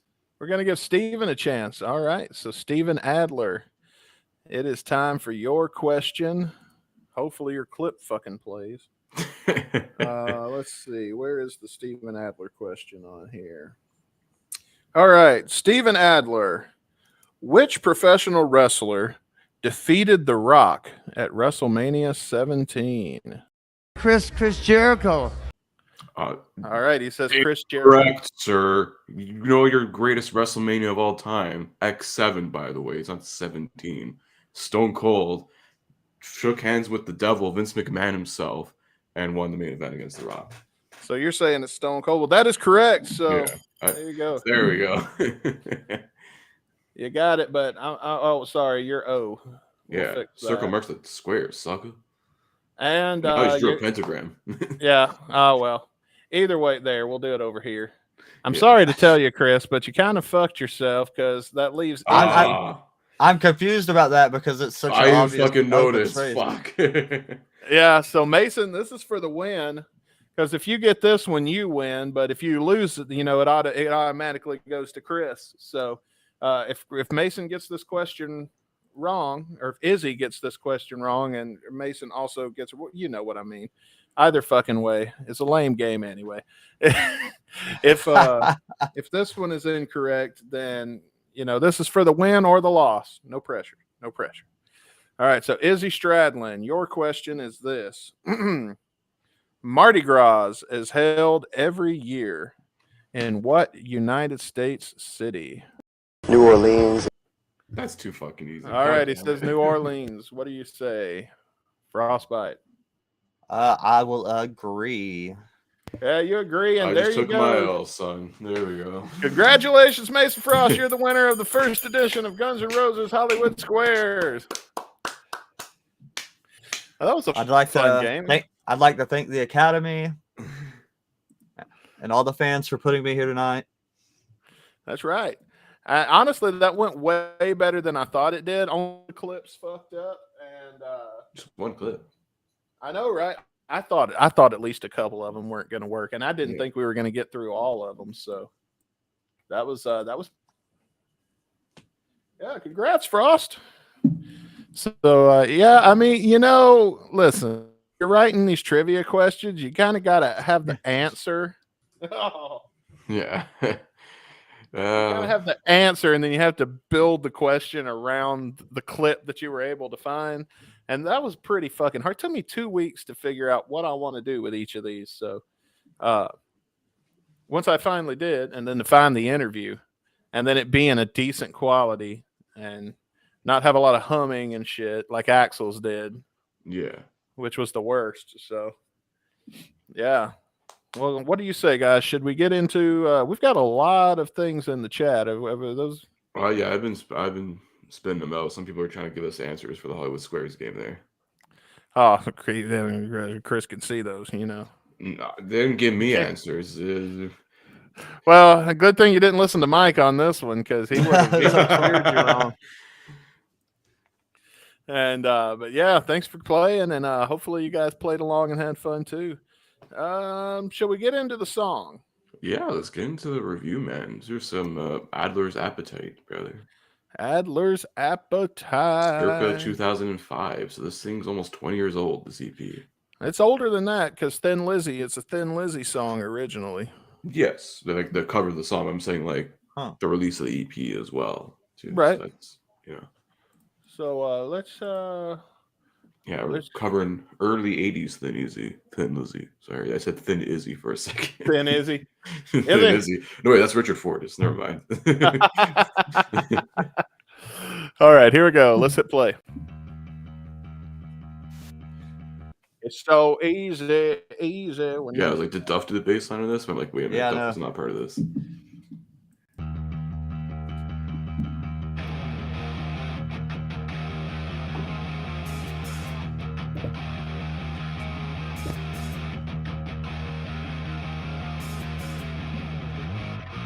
They say people out in Hollywood live their lives out in black and white.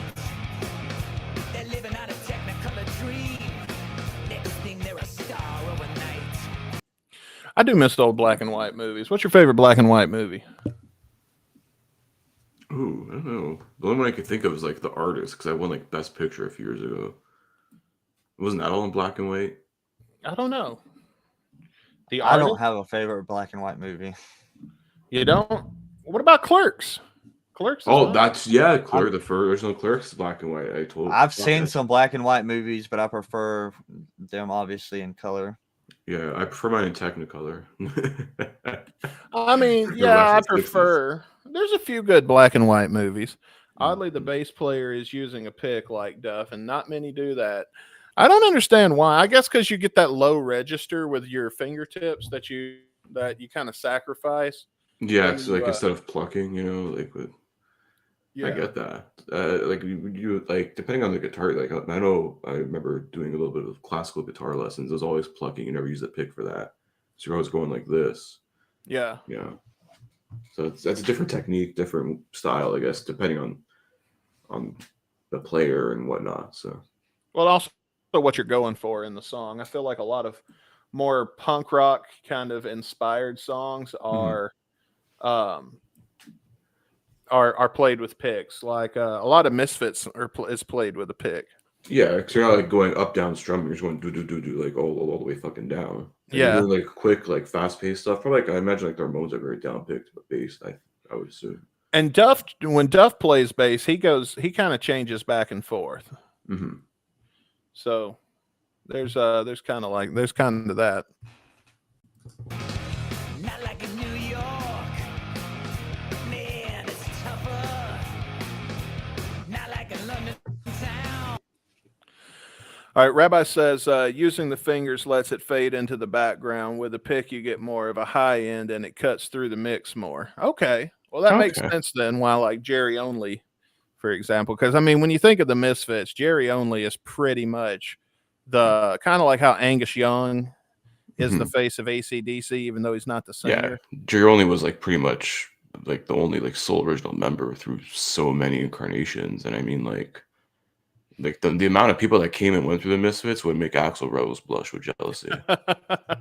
Yeah, at one point they narrowed it down to 3, and they kept a 3-man band for a while. 3-man band. Oh wow. Right. Remember that 3-man band. Shout out to What the Famicom, Third Man Down. We haven't seen him in over a year. It's been a while. Yeah, we used to have him on at least once every season, but like he's doing some really good stuff there on his own podcast. Oh yeah, they're busy doing his own stuff in life, so it's why. Yeah, and shout out, man. Shout out to and we're not all locked down anymore like we were when he was regular on here. I mean, there's been a few times. I do want to say we're not out of contact with him. He's always in our Discord, and we're always talking to him. And there's been a few times we've reached out to him and tried to make contact. And try to have him back on as a guest and whatever, but our schedules just don't sync up, and it is what it is. It is what it. People think it not be like it be, but it do. Yes, a wise man once said. I think it was Albert Einstein. I just quoted there. Yeah, you just quoted him from the movie Oppenheimer. That's right. Yeah. I've seen that movie totally. I didn't just not go see it because it seemed like Oppenheimer is basically just the Avengers for like white male astrophysicists or whatever, the scientists and physicists from like 1940s. Mike says, I think that Absurd is a punk song all day. If you listen to it that way, it's a great song. I can see that. Like take Guns N' Roses out of the equation a little bit. And Because I mean, when you think of like, if you put Absurd in kind of the same category as like, let's say, Last Caress by the Misfits, which is literally about raping and killing babies. Like, I guess okay, Pussy Full of Maggots isn't this bad, Yeah. but by that standard. Yeah, So, Danzig's wrote some weird shit. So. oh yes. Yeah, but I don't think for me it doesn't matter that much because like I don't get the like when people say stuff like, "Oh, this would be good if it was somebody else had done it" or something like that. Like if it's a good, yeah, I was just saying if it's a good song, it's just good. It doesn't matter if it's Guns N' Roses doing it, or if it was, or if you try thinking about it if someone else released it. I mean, it shouldn't matter if you like the way it sounds. You like the way it sounds. Well, I think that what we learned also with Hard School and Perhaps being released, people just want to bitch. They don't. Yeah. I mean, like if you're gonna bitch about Perhaps and you're gonna bitch about Hard School, you just want to bitch at this point.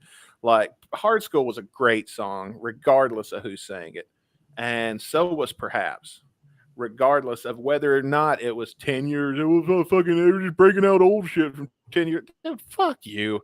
Like, had those lockers never came out, you never would have heard these songs to begin with, because they would have kept collecting dust on the shelf.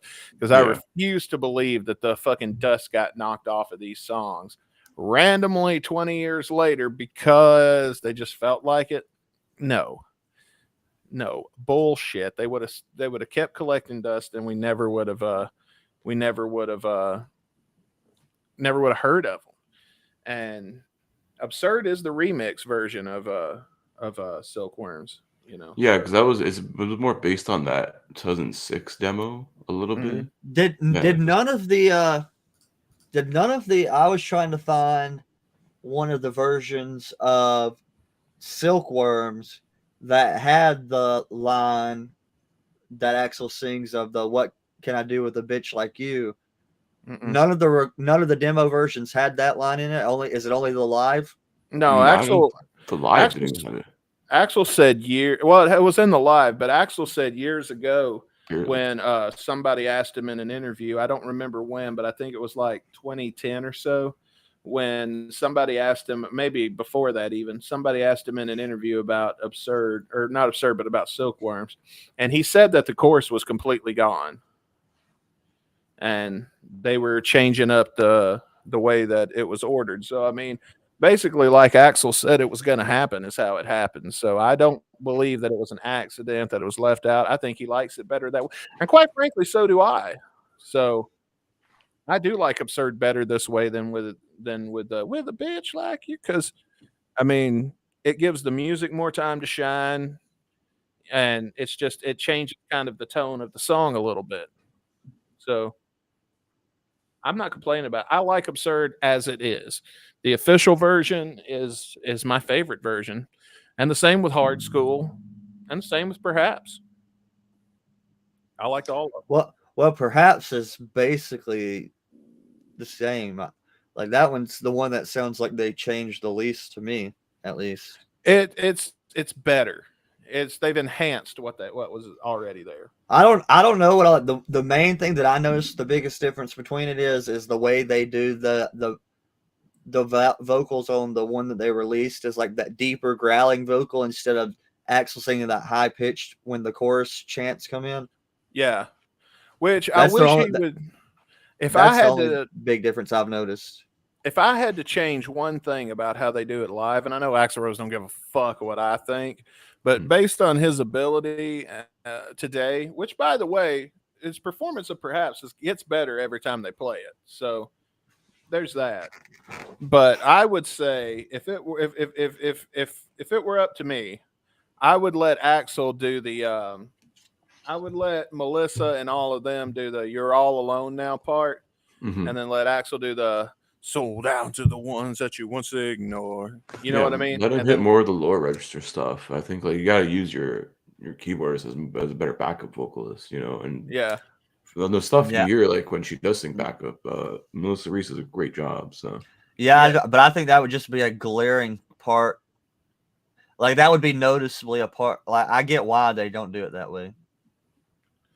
Well, going back to the song of the day, I'm going to play a little bit, and then I've got a couple of facts. Not many, but I got a couple. Boy, you sucker. Nobody give a break. When you're down on your luck. Everybody's on the take. When you're down on your luck. You can't make a mistake. When you're down on your luck. And it sounds like we hit that course just in time, because I was about to say the name of the song in the Thin Lizzy version is Hollywood Down on Your Luck. Mm-hmm. So there is that. It was originally released as a single in 1981 with the B-side Pressure Will Blow.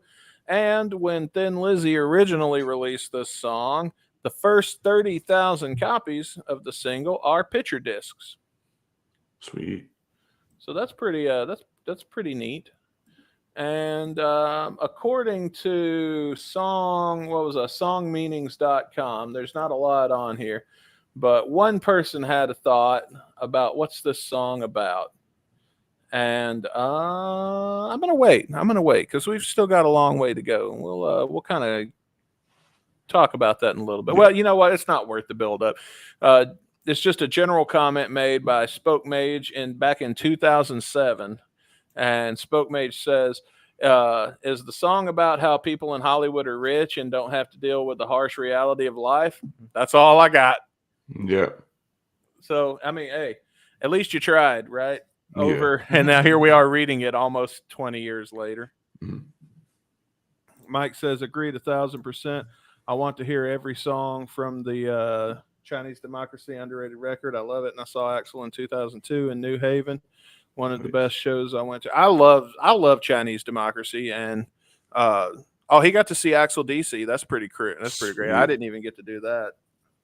I was married at the time, so I wasn't going to a lot of concerts. And my bitch ex-wife spending all the money. I noticed that though, since I'm not married, I get to go to more fucking shit now because it's like, oh yeah, nobody can tell me not to buy the tickets, and can kiss my ass if they don't like it. So. I was looking up because you said this come out in 2005. And so I was looking up to give like a reference for time frame. If this come out in 2005, 2008 was when Steven Adler went on Dr. Drew's Celebrity Rehab. Okay, so we're getting drunk, Steven. We're getting drunk, Steven. Yeah, so this is still in the midst of, I guess, right before he hit whatever rock bottom made him have to go to Celebrity Rehab with Dr. Drew. I wonder if Adler's Appetite had to piece together some of his drums. Let's take a listen and find out, like they talked about in Civil War. Or if that story was even true, let's be real. Yeah. They could have just been wanting to get rid of Steven so they could pay Matt less. I mean, it's a possibility. Let's be real. I love this band, but Well, we'll just say Steven's story of what happened is different than the story they give. So, yeah. Hey, 2005 was a great time. I'll give you that there, Mike. People out in Hollywood, they got a lot of class.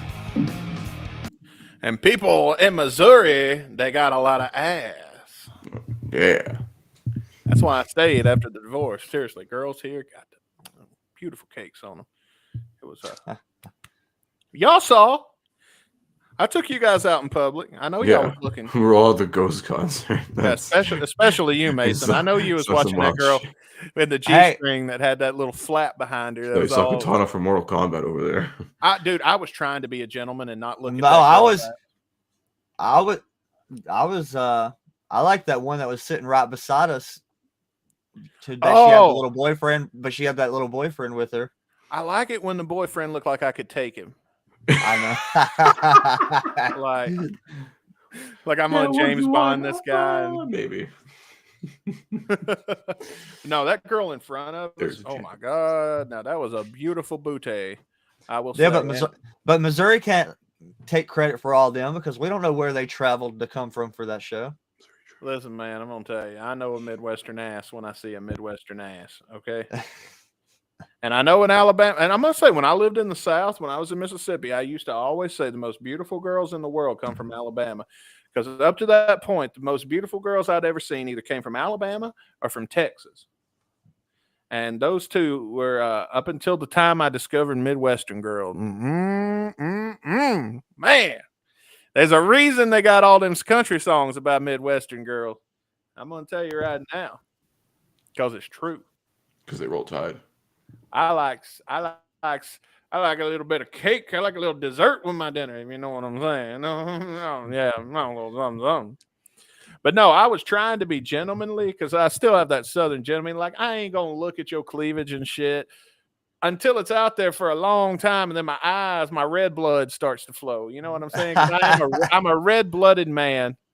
And like any man, I'm going to start, my eyes are going to peak a little bit. And I couldn't help it. I tried not looking. I tried. But then that fucking thing would get to swaying around and that blue G-string, because she had a blue G-string. Like it was, I'll never forget. It wasn't even blue. It was teal. It was, I know the shade of color it was because I was trying not to look at it all night. So I'm seeing it over here in like the corner of my eye. And then my eye just keeps going. So finally I just gave up. I'm like, she knows what she's doing. She knows we're looking. She wants us looking at this point. So. And oh man, whoever the girl in the teal G-string at Ghost in the Riverport Amphitheater in St. Louis was, if you're watching this, hit those I don't DMs. know. It was us behind you. Yeah. Sliding them DMs. Yeah. Also, I like the psychic girl we run into in the video. I thought she was cute. So well, I didn't think she was but now I did be nice enough. We didn't film her at all in the video. So, and if there was footage of that, as big a sausage fest as that video came out, we would have tried to include something sexy in the because then you got the balance of the demon girl and came on the screen. So that was cool. I should that made the intro for the finale too. Yeah, that was just great. That's how they have pros working, whoever's back there cutting from cameras to cameras, whoever's and working in the lights, paying attention to what's on the screen. Not all of that just worked out to be perfectly timed together. Oh yeah, and it looked awesome. Like in the video we put, Rick was zoomed in on the screen. I really wish he would have zoomed out so you could have saw the whole stage like we were seeing. Because if you could have saw the whole stage with the video going and everything, like it looked so much better when you could see the whole thing. Like with the demon chick on the big screens and the flashing lights all around the stage and everything. What a fucking hell of a show Ghost was, man. Now that show is inspired by Kiss in more ways than just the makeup on the singer. Because I firmly believe now that if there was never a Kiss, there wouldn't be a Ghost. Just putting it out there. But that's not a bad thing. I want more fucking bands to rip off Kiss. And as far as like the production quality of the stage show goes, just take it easy with the merchandise. You have to put your name on a coffin, okay, please, or sell air guitar strings. Fuck it. If people will buy it, buy it regardless. Dumbasses will. I mean, GNR is not far from it. We got a children's book. Oh, we got a new NASCAR. Yeah, the stupid NASCAR sponsorship. I was gonna buy that till it was like $200 or some shit, and I'm like, fuck that. I got my Johnny Lightning car back here. Fuck that. Really fuck Kyle Busch. Because it's so far back, but yeah. Hey, don't you watch what the fuck you say about Kyle Busch now? Goddamn it! You don't be talking about shit about no Kyle Busch. All right. I whip your ass, boy. You start talking shit about Kyle Busch. Tell him, Frost. I can't hop in on a NASCAR debate. I don't know. That's the only fucking NASCAR guy I know besides the ones who died. I don't know any of them either. Raise hell, praise Dale. That's right, goddamn. Yeah, fucking Dale. Hey, he's talking Lord. Shake and bake. Shake and bake. Ricky Bobby is the greatest NASCAR driver of all time. Let's be real. You see the boys strutting down the boulevard, trying to make a pass.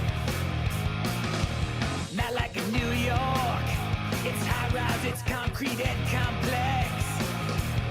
Is LA really that different from New York? I've never been to either. So if you guys have, please tell me. I mean, I've been to both. I mean, New York is California is just like a really large city. It still feels like a normal city because the way it's structured or whatever. It's just like normal buildings. But when you go to New York and every building around you is a skyscrapers, you got that's just a different feeling when you've got 100-story buildings towering over you.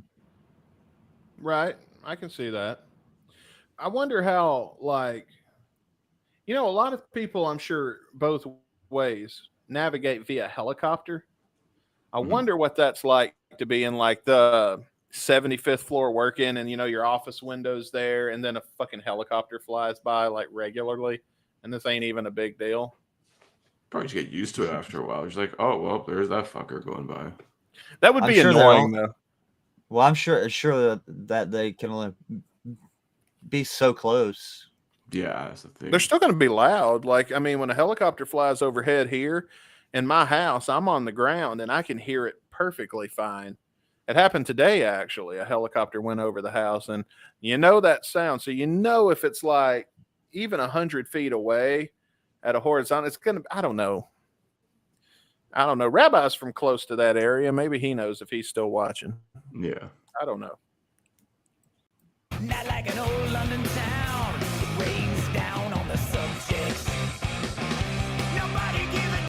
Okay, so Mike says it depends on what decade you're talking about. Okay, that makes sense because you got that Vice City kind of vibe back in the 80s. Yeah, I can see New York in the 80s being a hell of a lot different than New York in the well, there's a lot of LA mafia in the run 80s. shit in the 80s in New York. I was gonna say that was when the mob ran it, I think. It's the late 70s, early 80s. Dude, I remember watching a Netflix doc series about that. You notice the criminals aren't in charge anymore, and shit got worse. Well, how does that happen? Man, we need to put them back into power. Shit. Things were better back then. That was who kept our politicians in check, okay? That's true.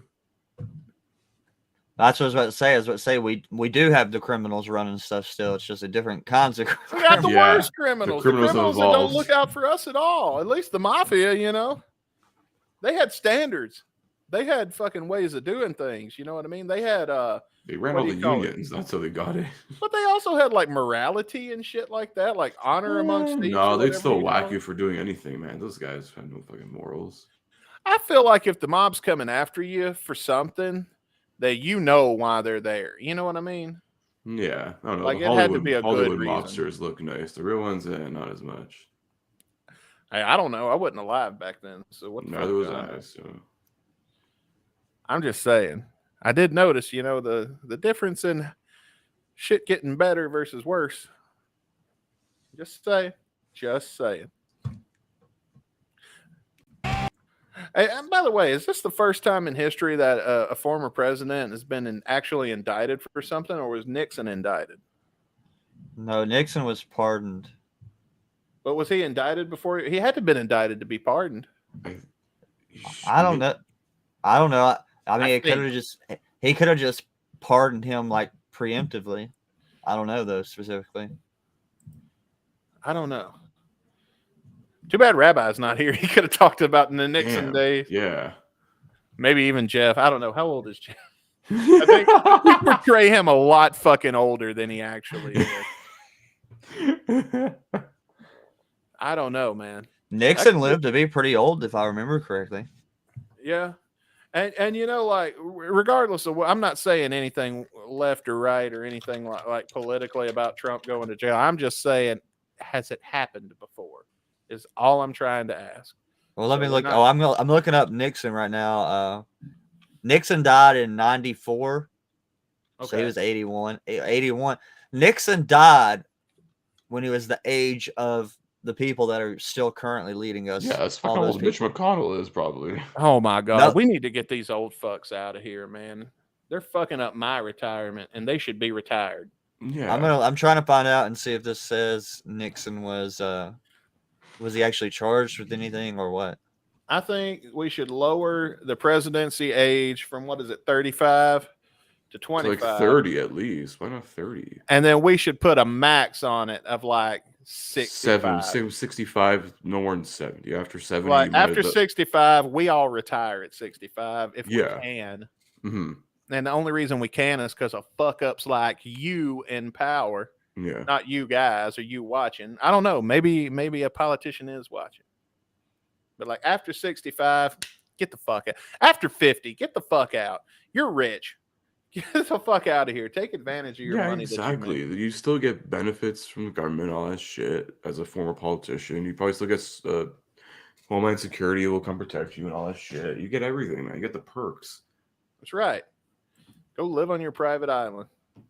Same age as who?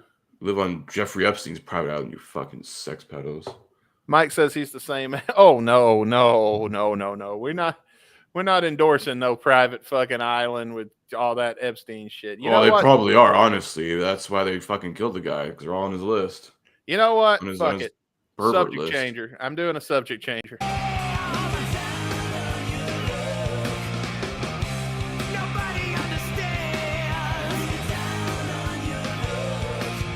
I love I try to do a subject changer, and the song is basically talking about what we were talking about. By the way, I looked up and Nixon was never charged. There was talk about it, and that's the reason the Ford White House insisted that they go ahead and pardon him before an indictment could be. Okay, so this is the first time in history that a former president has been indicted that I know of, anyway. Surprisingly, because didn't Jackson kill somebody? Jackson shot a motherfucker. Jackson would shoot your ass. That's what we need. We need a president that'll shoot your ass. Outlaw country, man. You need that. Who was the one that died in the shootout? I don't know. Probably Jackson. Someone, because he died in an actual shootout, like you see where the duels. It was Hamilton's the one. Now, Hamilton wasn't ever president. No, I know, but he was one of the founding fathers. So that's what I didn't know if it was one of the one that was Hamilton might have been president again had he not died. No, Jeff from GNR Central. Oh, so he's the same. Mike's saying he's the same age as Jeff. Oh, okay. Okay. No, Jeff is of Guns and Radio. Let me correct you. Formerly of GNR Central. Jeff is here. Jeff is with us. He is part of us. Just like Frost and Chris and Bailey and Franz. We're all the family here. So I will not say formerly of anymore. From here on out, they are Jeff and Bailey of Guns and Radio. Yeah, we're more of a family than when your job tells you we're a family. Yeah, because we don't pay you to be here. Because I'm going to tell you, when we start getting paid, sure, we'll pay everybody. But until then, yeah, I would never even tell anyone that, even if I was running a business or anything like that. That's just we're family here. If someone told me that, I'd be like, "Shut the fuck up!" No. Well, isn't yours a family business though? So and even mom's like, "No, motherfucker, here you are nothing to me. I will fire your one ass." generation to like the next, which is me. And that in the sense is like family. That's why it's like a 12th generation business. Okay, no, from it's old money. He lives in this huge mansion. You know what? I'm not going to tell your business on here no more. I've showed Chris' house on this show, and people thought I was lying. Caputo meets weekly for lunch with George Soros. Yeah, I fucking wish.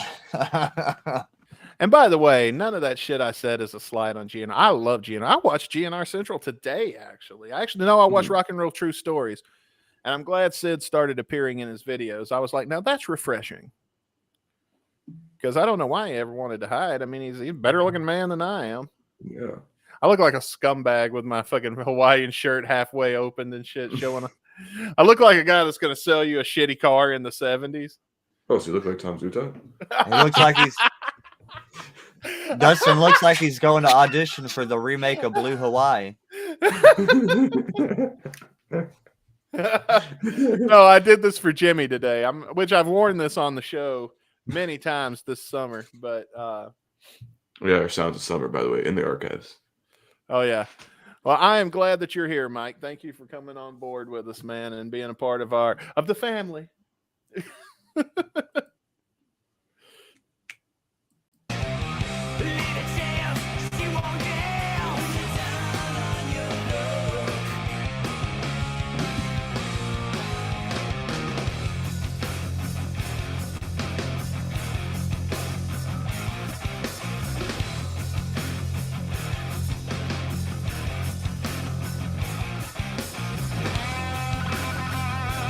Okay.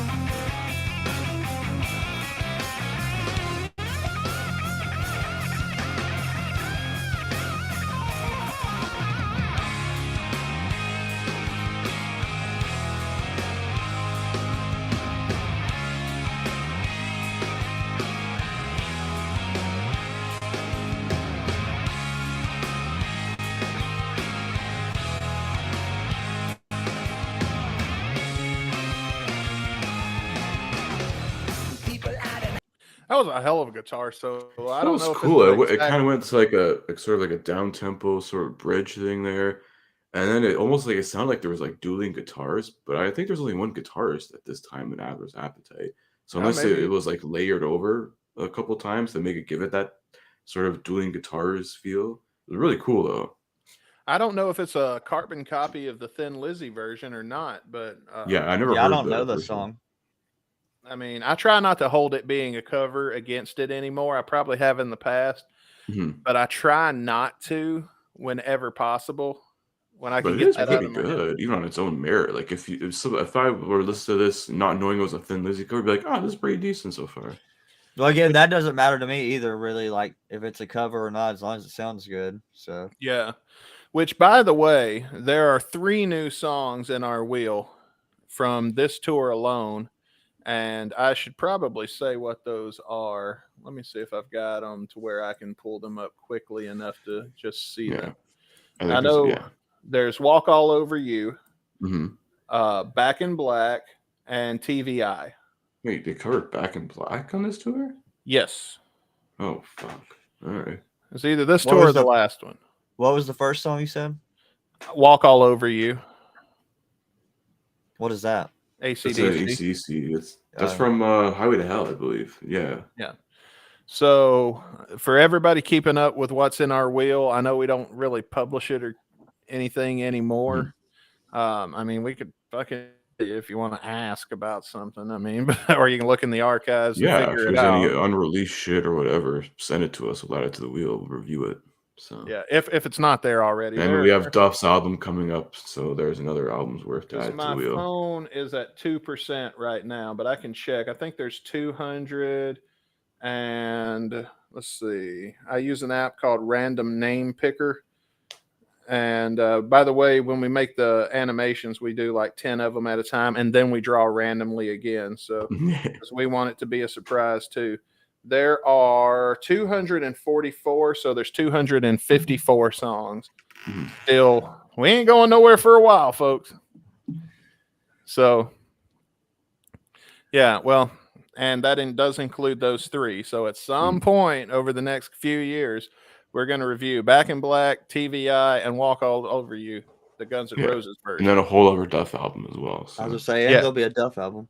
Have y'all done either of the new Duff songs from the album? Not Yeah. the 3-song EP, but did y'all do the 2 album songs he's released? I think we have. No, we haven't done any of the stuff We from just that put 'em in the Lighthouse wheel? album. No, that was the EP, that 3-song EP. We did 2 of those 3 songs. I Okay. remember.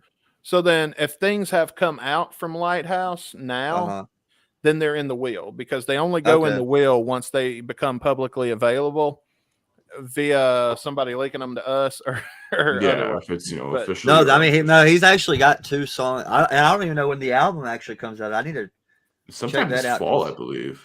I think I saw Yeah. October. I don't the 2 songs he's released from the album I like. I don't know if you guys will, but I think you'll definitely like it better than anything on Tenderness because it's not these songs. It sounds like he's getting away from the country sounding stuff. Yeah. And Mike called it. It was a Bon Scott song, Walk All Yeah, Over You. How I think was one of the last Bon Scott albums, I believe. So it was 79, and then 1980 was Back in Black, and it was the whole Brian Johnson era from there on Yeah. in. What do you like better, Brian or Bond?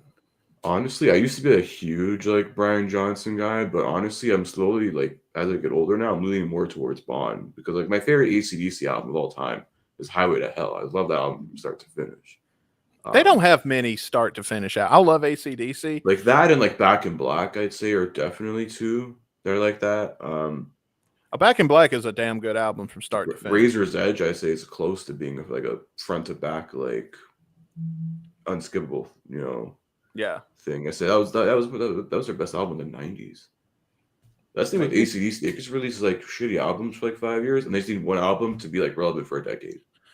Yeah, but what they'll do is they'll put out an album, and it'll be like, let's just say 12 songs, and there'll be like one good song, and then a bunch of filler, and then a lot of times they'll take songs that they've already done, and they'll change the words and re-release them.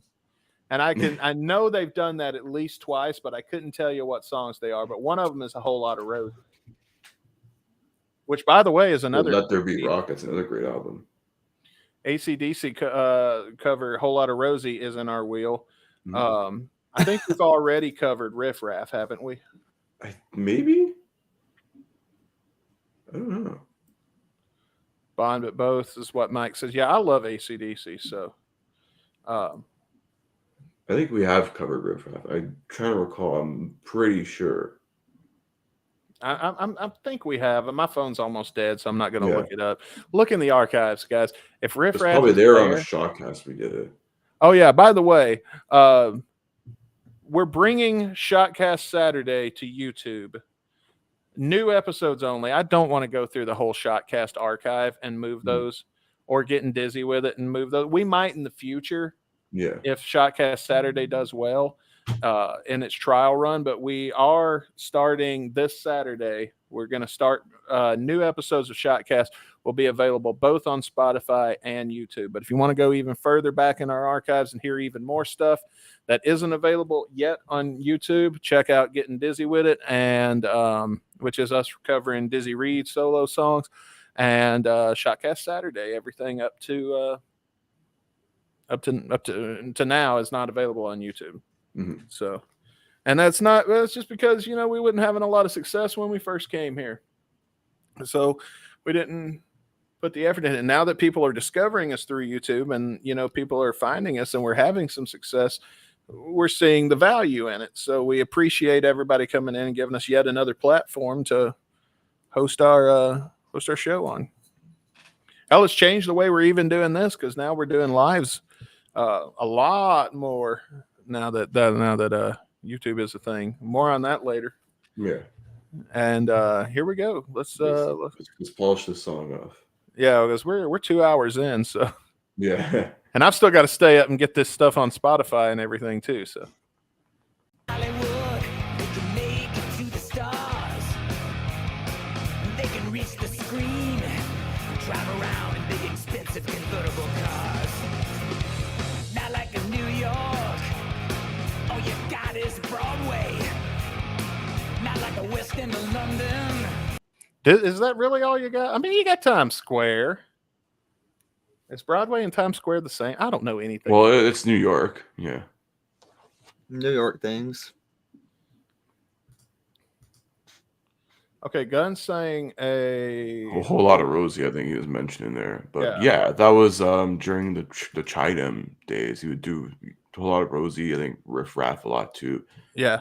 They were doing all sorts of covers back in, 2010s.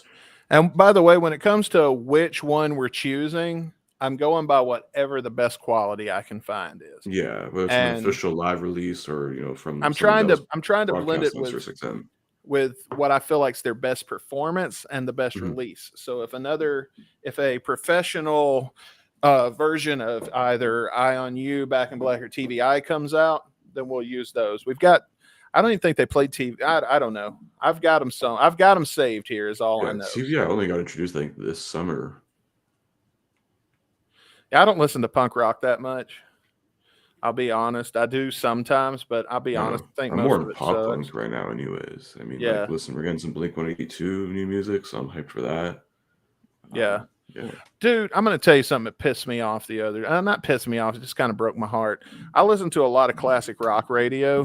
Mm-hmm. When I listen to terrestrial radio, I listen to 96.7 KCMQ here in mid-Missouri. And I was listening to KCMQ classic rock the other day, and All the Small Things came on. And I felt like this jolt in my chest. I'm being reminded of my own mortality, and I don't like it because I don't look as old as I am. and I don't like it. I don't like being reminded how old I am. Yeah, I know it's from like 99, but like, fuck. Like, no. What was it? Wait, which song? All the Small Things. Say it ain't so. Oh, yeah. I've been hearing what have they been playing on our classic rock station that I heard? I think it was they started playing the When I Come Around. Yeah, they've been playing a lot of Green Day. Green Day. Yeah. But I was never a huge Green Day fan like I was a Blink-182 fan. I mean, I like a handful of songs by Green Day, but I not as many as I do Blink. I mean, they honestly peaked at American Idiot, and they haven't really been. Oh, don't get me wrong. If Green Day comes to St. Louis and it's, within my time frame, like I'm not working or something and I can make it, then I'm going to go. I've had to sell a few of my concert tickets recently for work, and I'm okay with that. But at the same time, like if I can make it, then I can make it work. Sorry, this is getting on my fucking nerves. The tag's got to go. I know what side's the front side on this shirt. When I can't figure that out, then I'm going to need somebody to put me in a home. But like when I just wasn't that big a Green Day fan, I guess. And if they come to town, I'll go because I'd love to see Green Day live. But I don't know, just never was my jam. You can't make it, no way. Nobody give a damn. Nobody understands. Lady chance, she won't dance.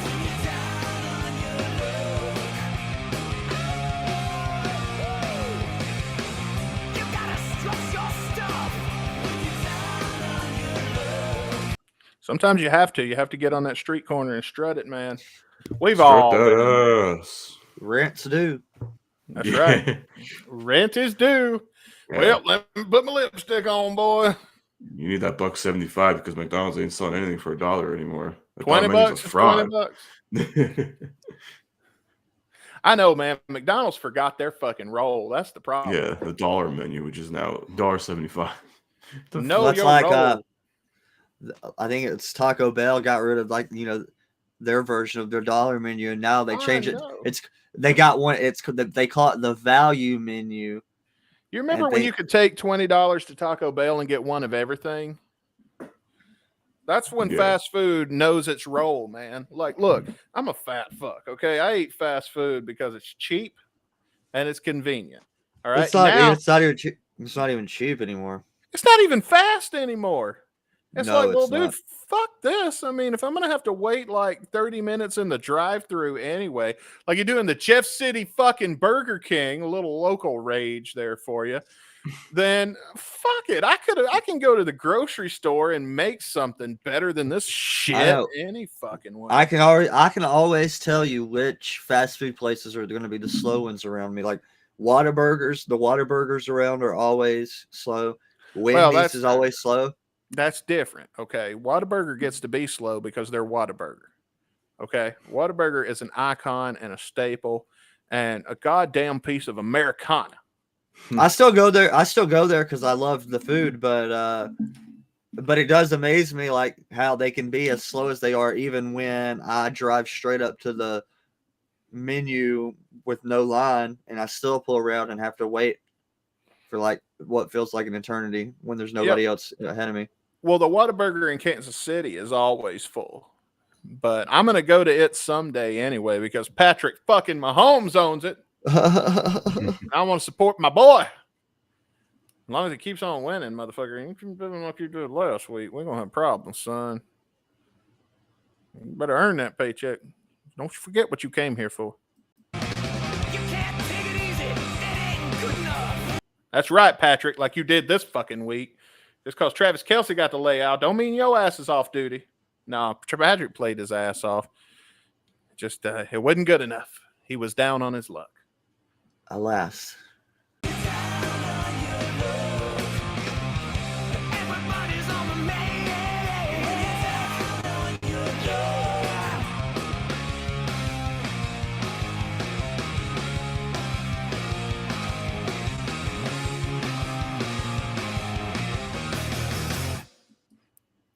All right, and there it is. Hollywood, Down on Your Luck, formerly by Thin Lizzy. Of course, that version we just listened to was by Adler's Appetite.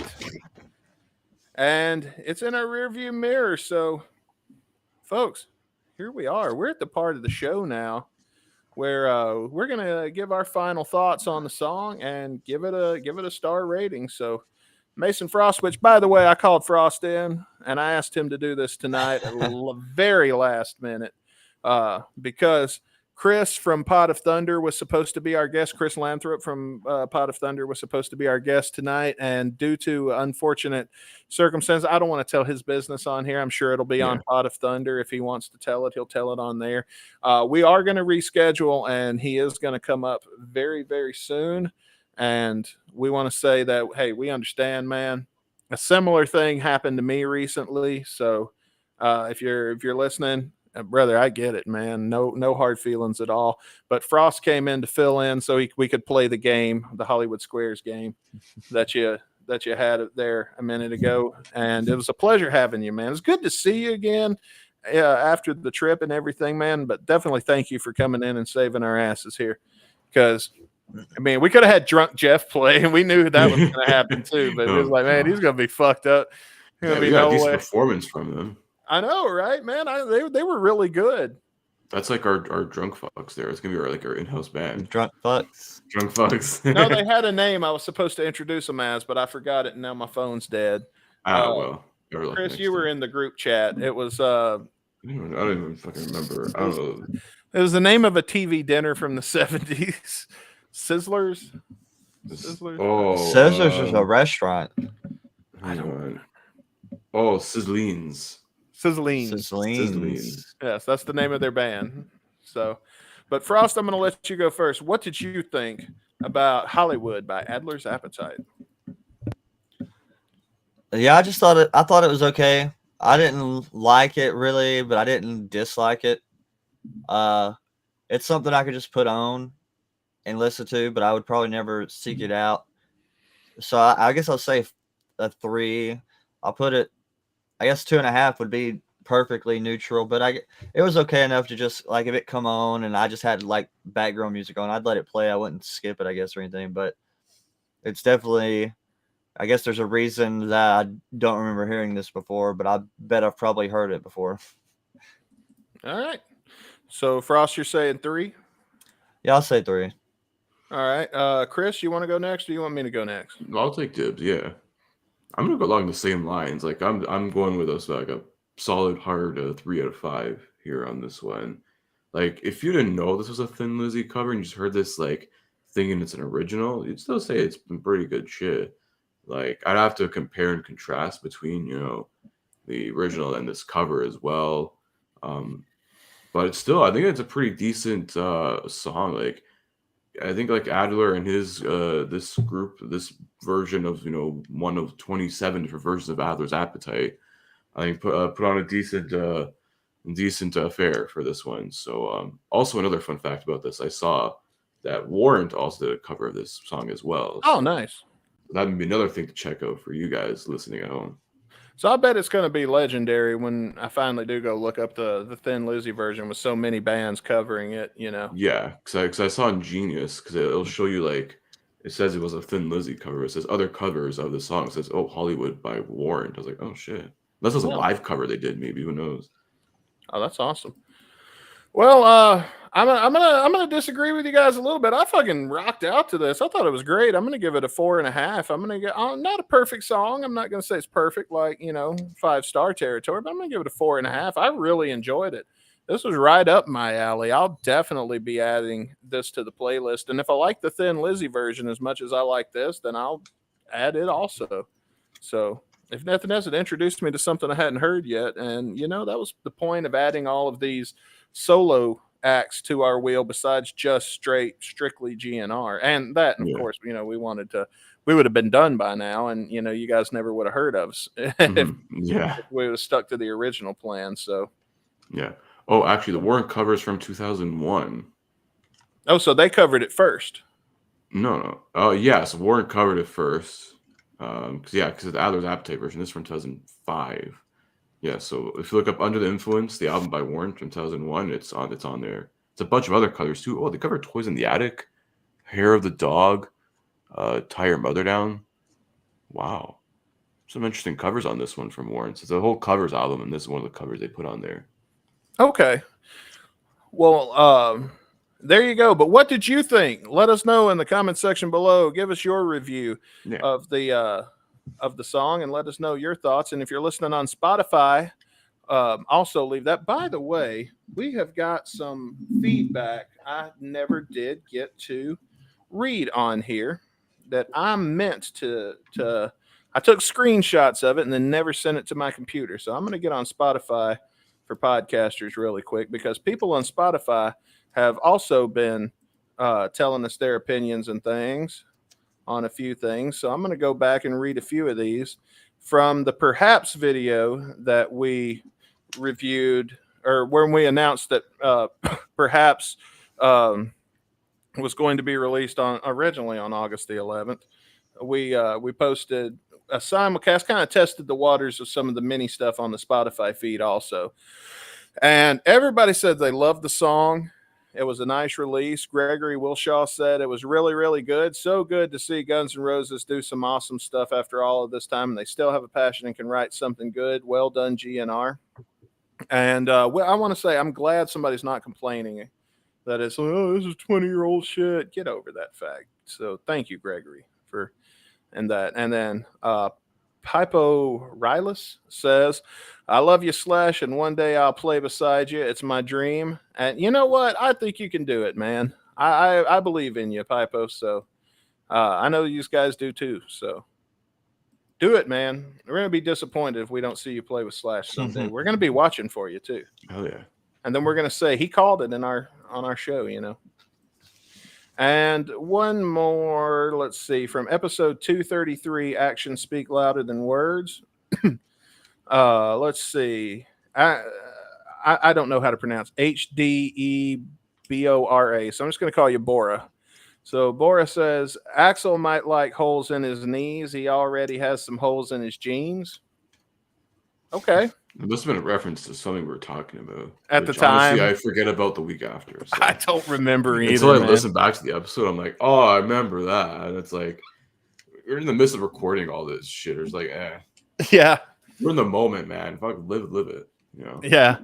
And Oi.yes says, Dustin talking about sticking around in the GNR fandom just for the memories really spoke to me, because Lord knows we ain't sticking around for current GNR. Oh, that's harsh, but it's harsh. I mean, some are, some aren't. Listen, it's understandable.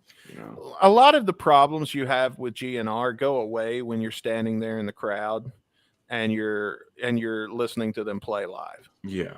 Like Axel's voice, yeah, okay, it's not what it used to be. It doesn't sound great anymore like it used to.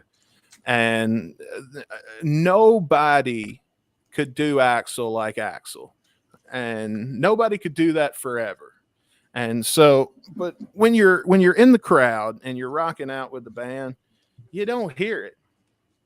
At least I don't. Yeah. What do you think, Frost? You were in the front row in Chicago, and we've said that wasn't a great performance. I think he was in Nashville too. Yeah, and in Nashville. What do you think? Well, but Nashville, they were pretty good in Nashville. I thought Axel sounded really good in Nashville. I mean, comparatively. I mean, he sounded really bad in Chicago that night. Part of the problem, I think, though, is the people that refuse to also acknowledge that he doesn't sound good. Like, you have people that defend him no matter what, mm-hmm.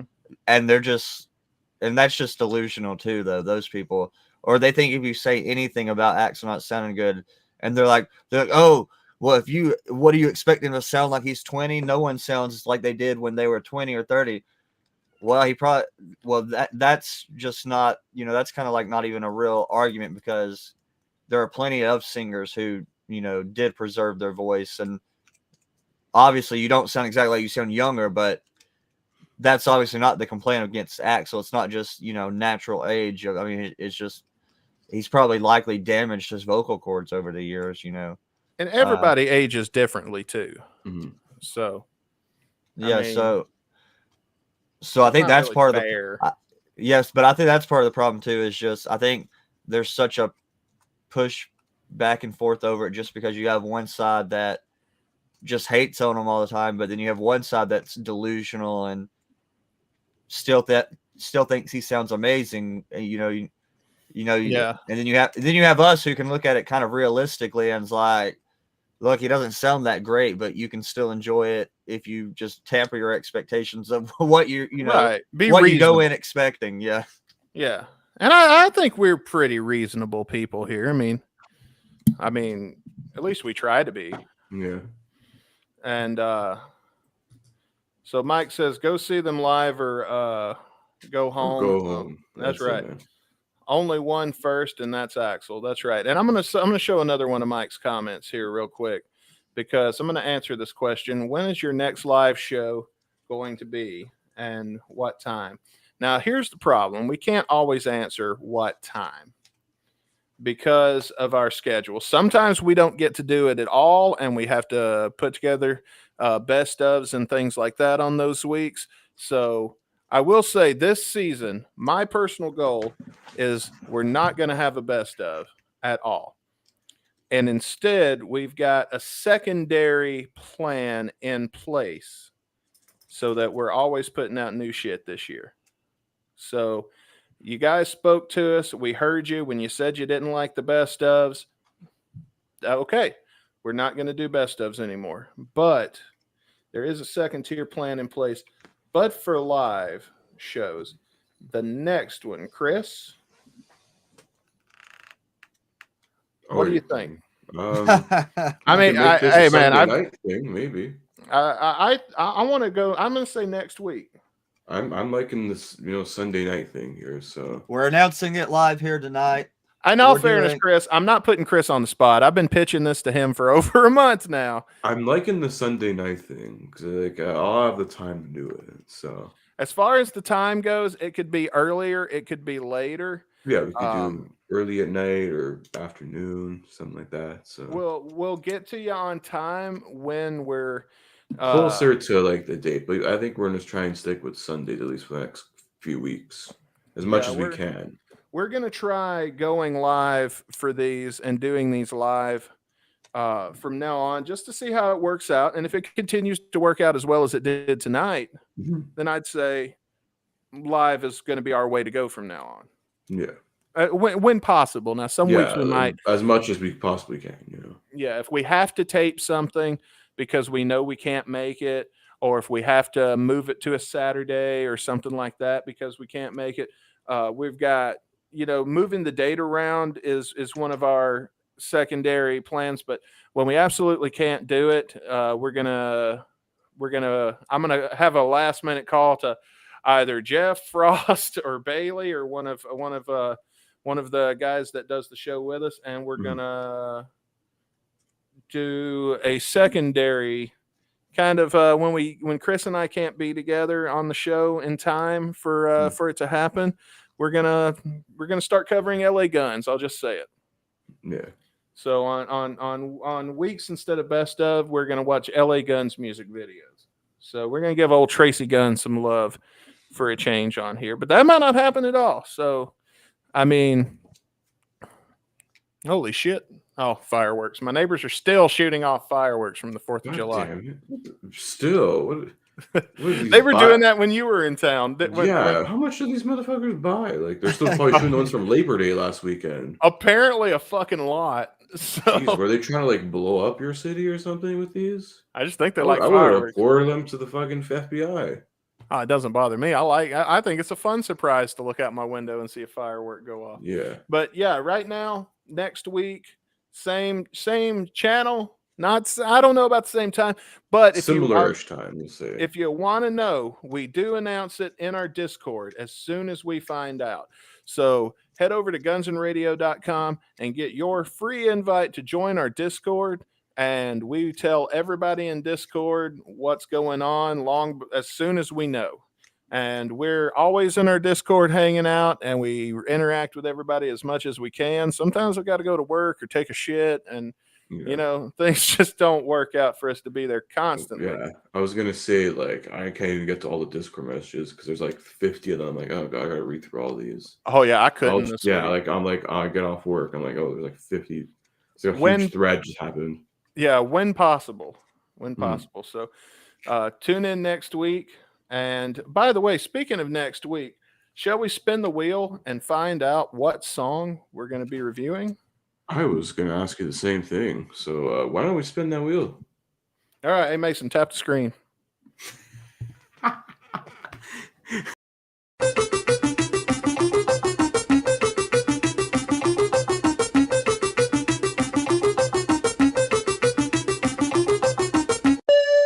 Been there lately. Snake Pit.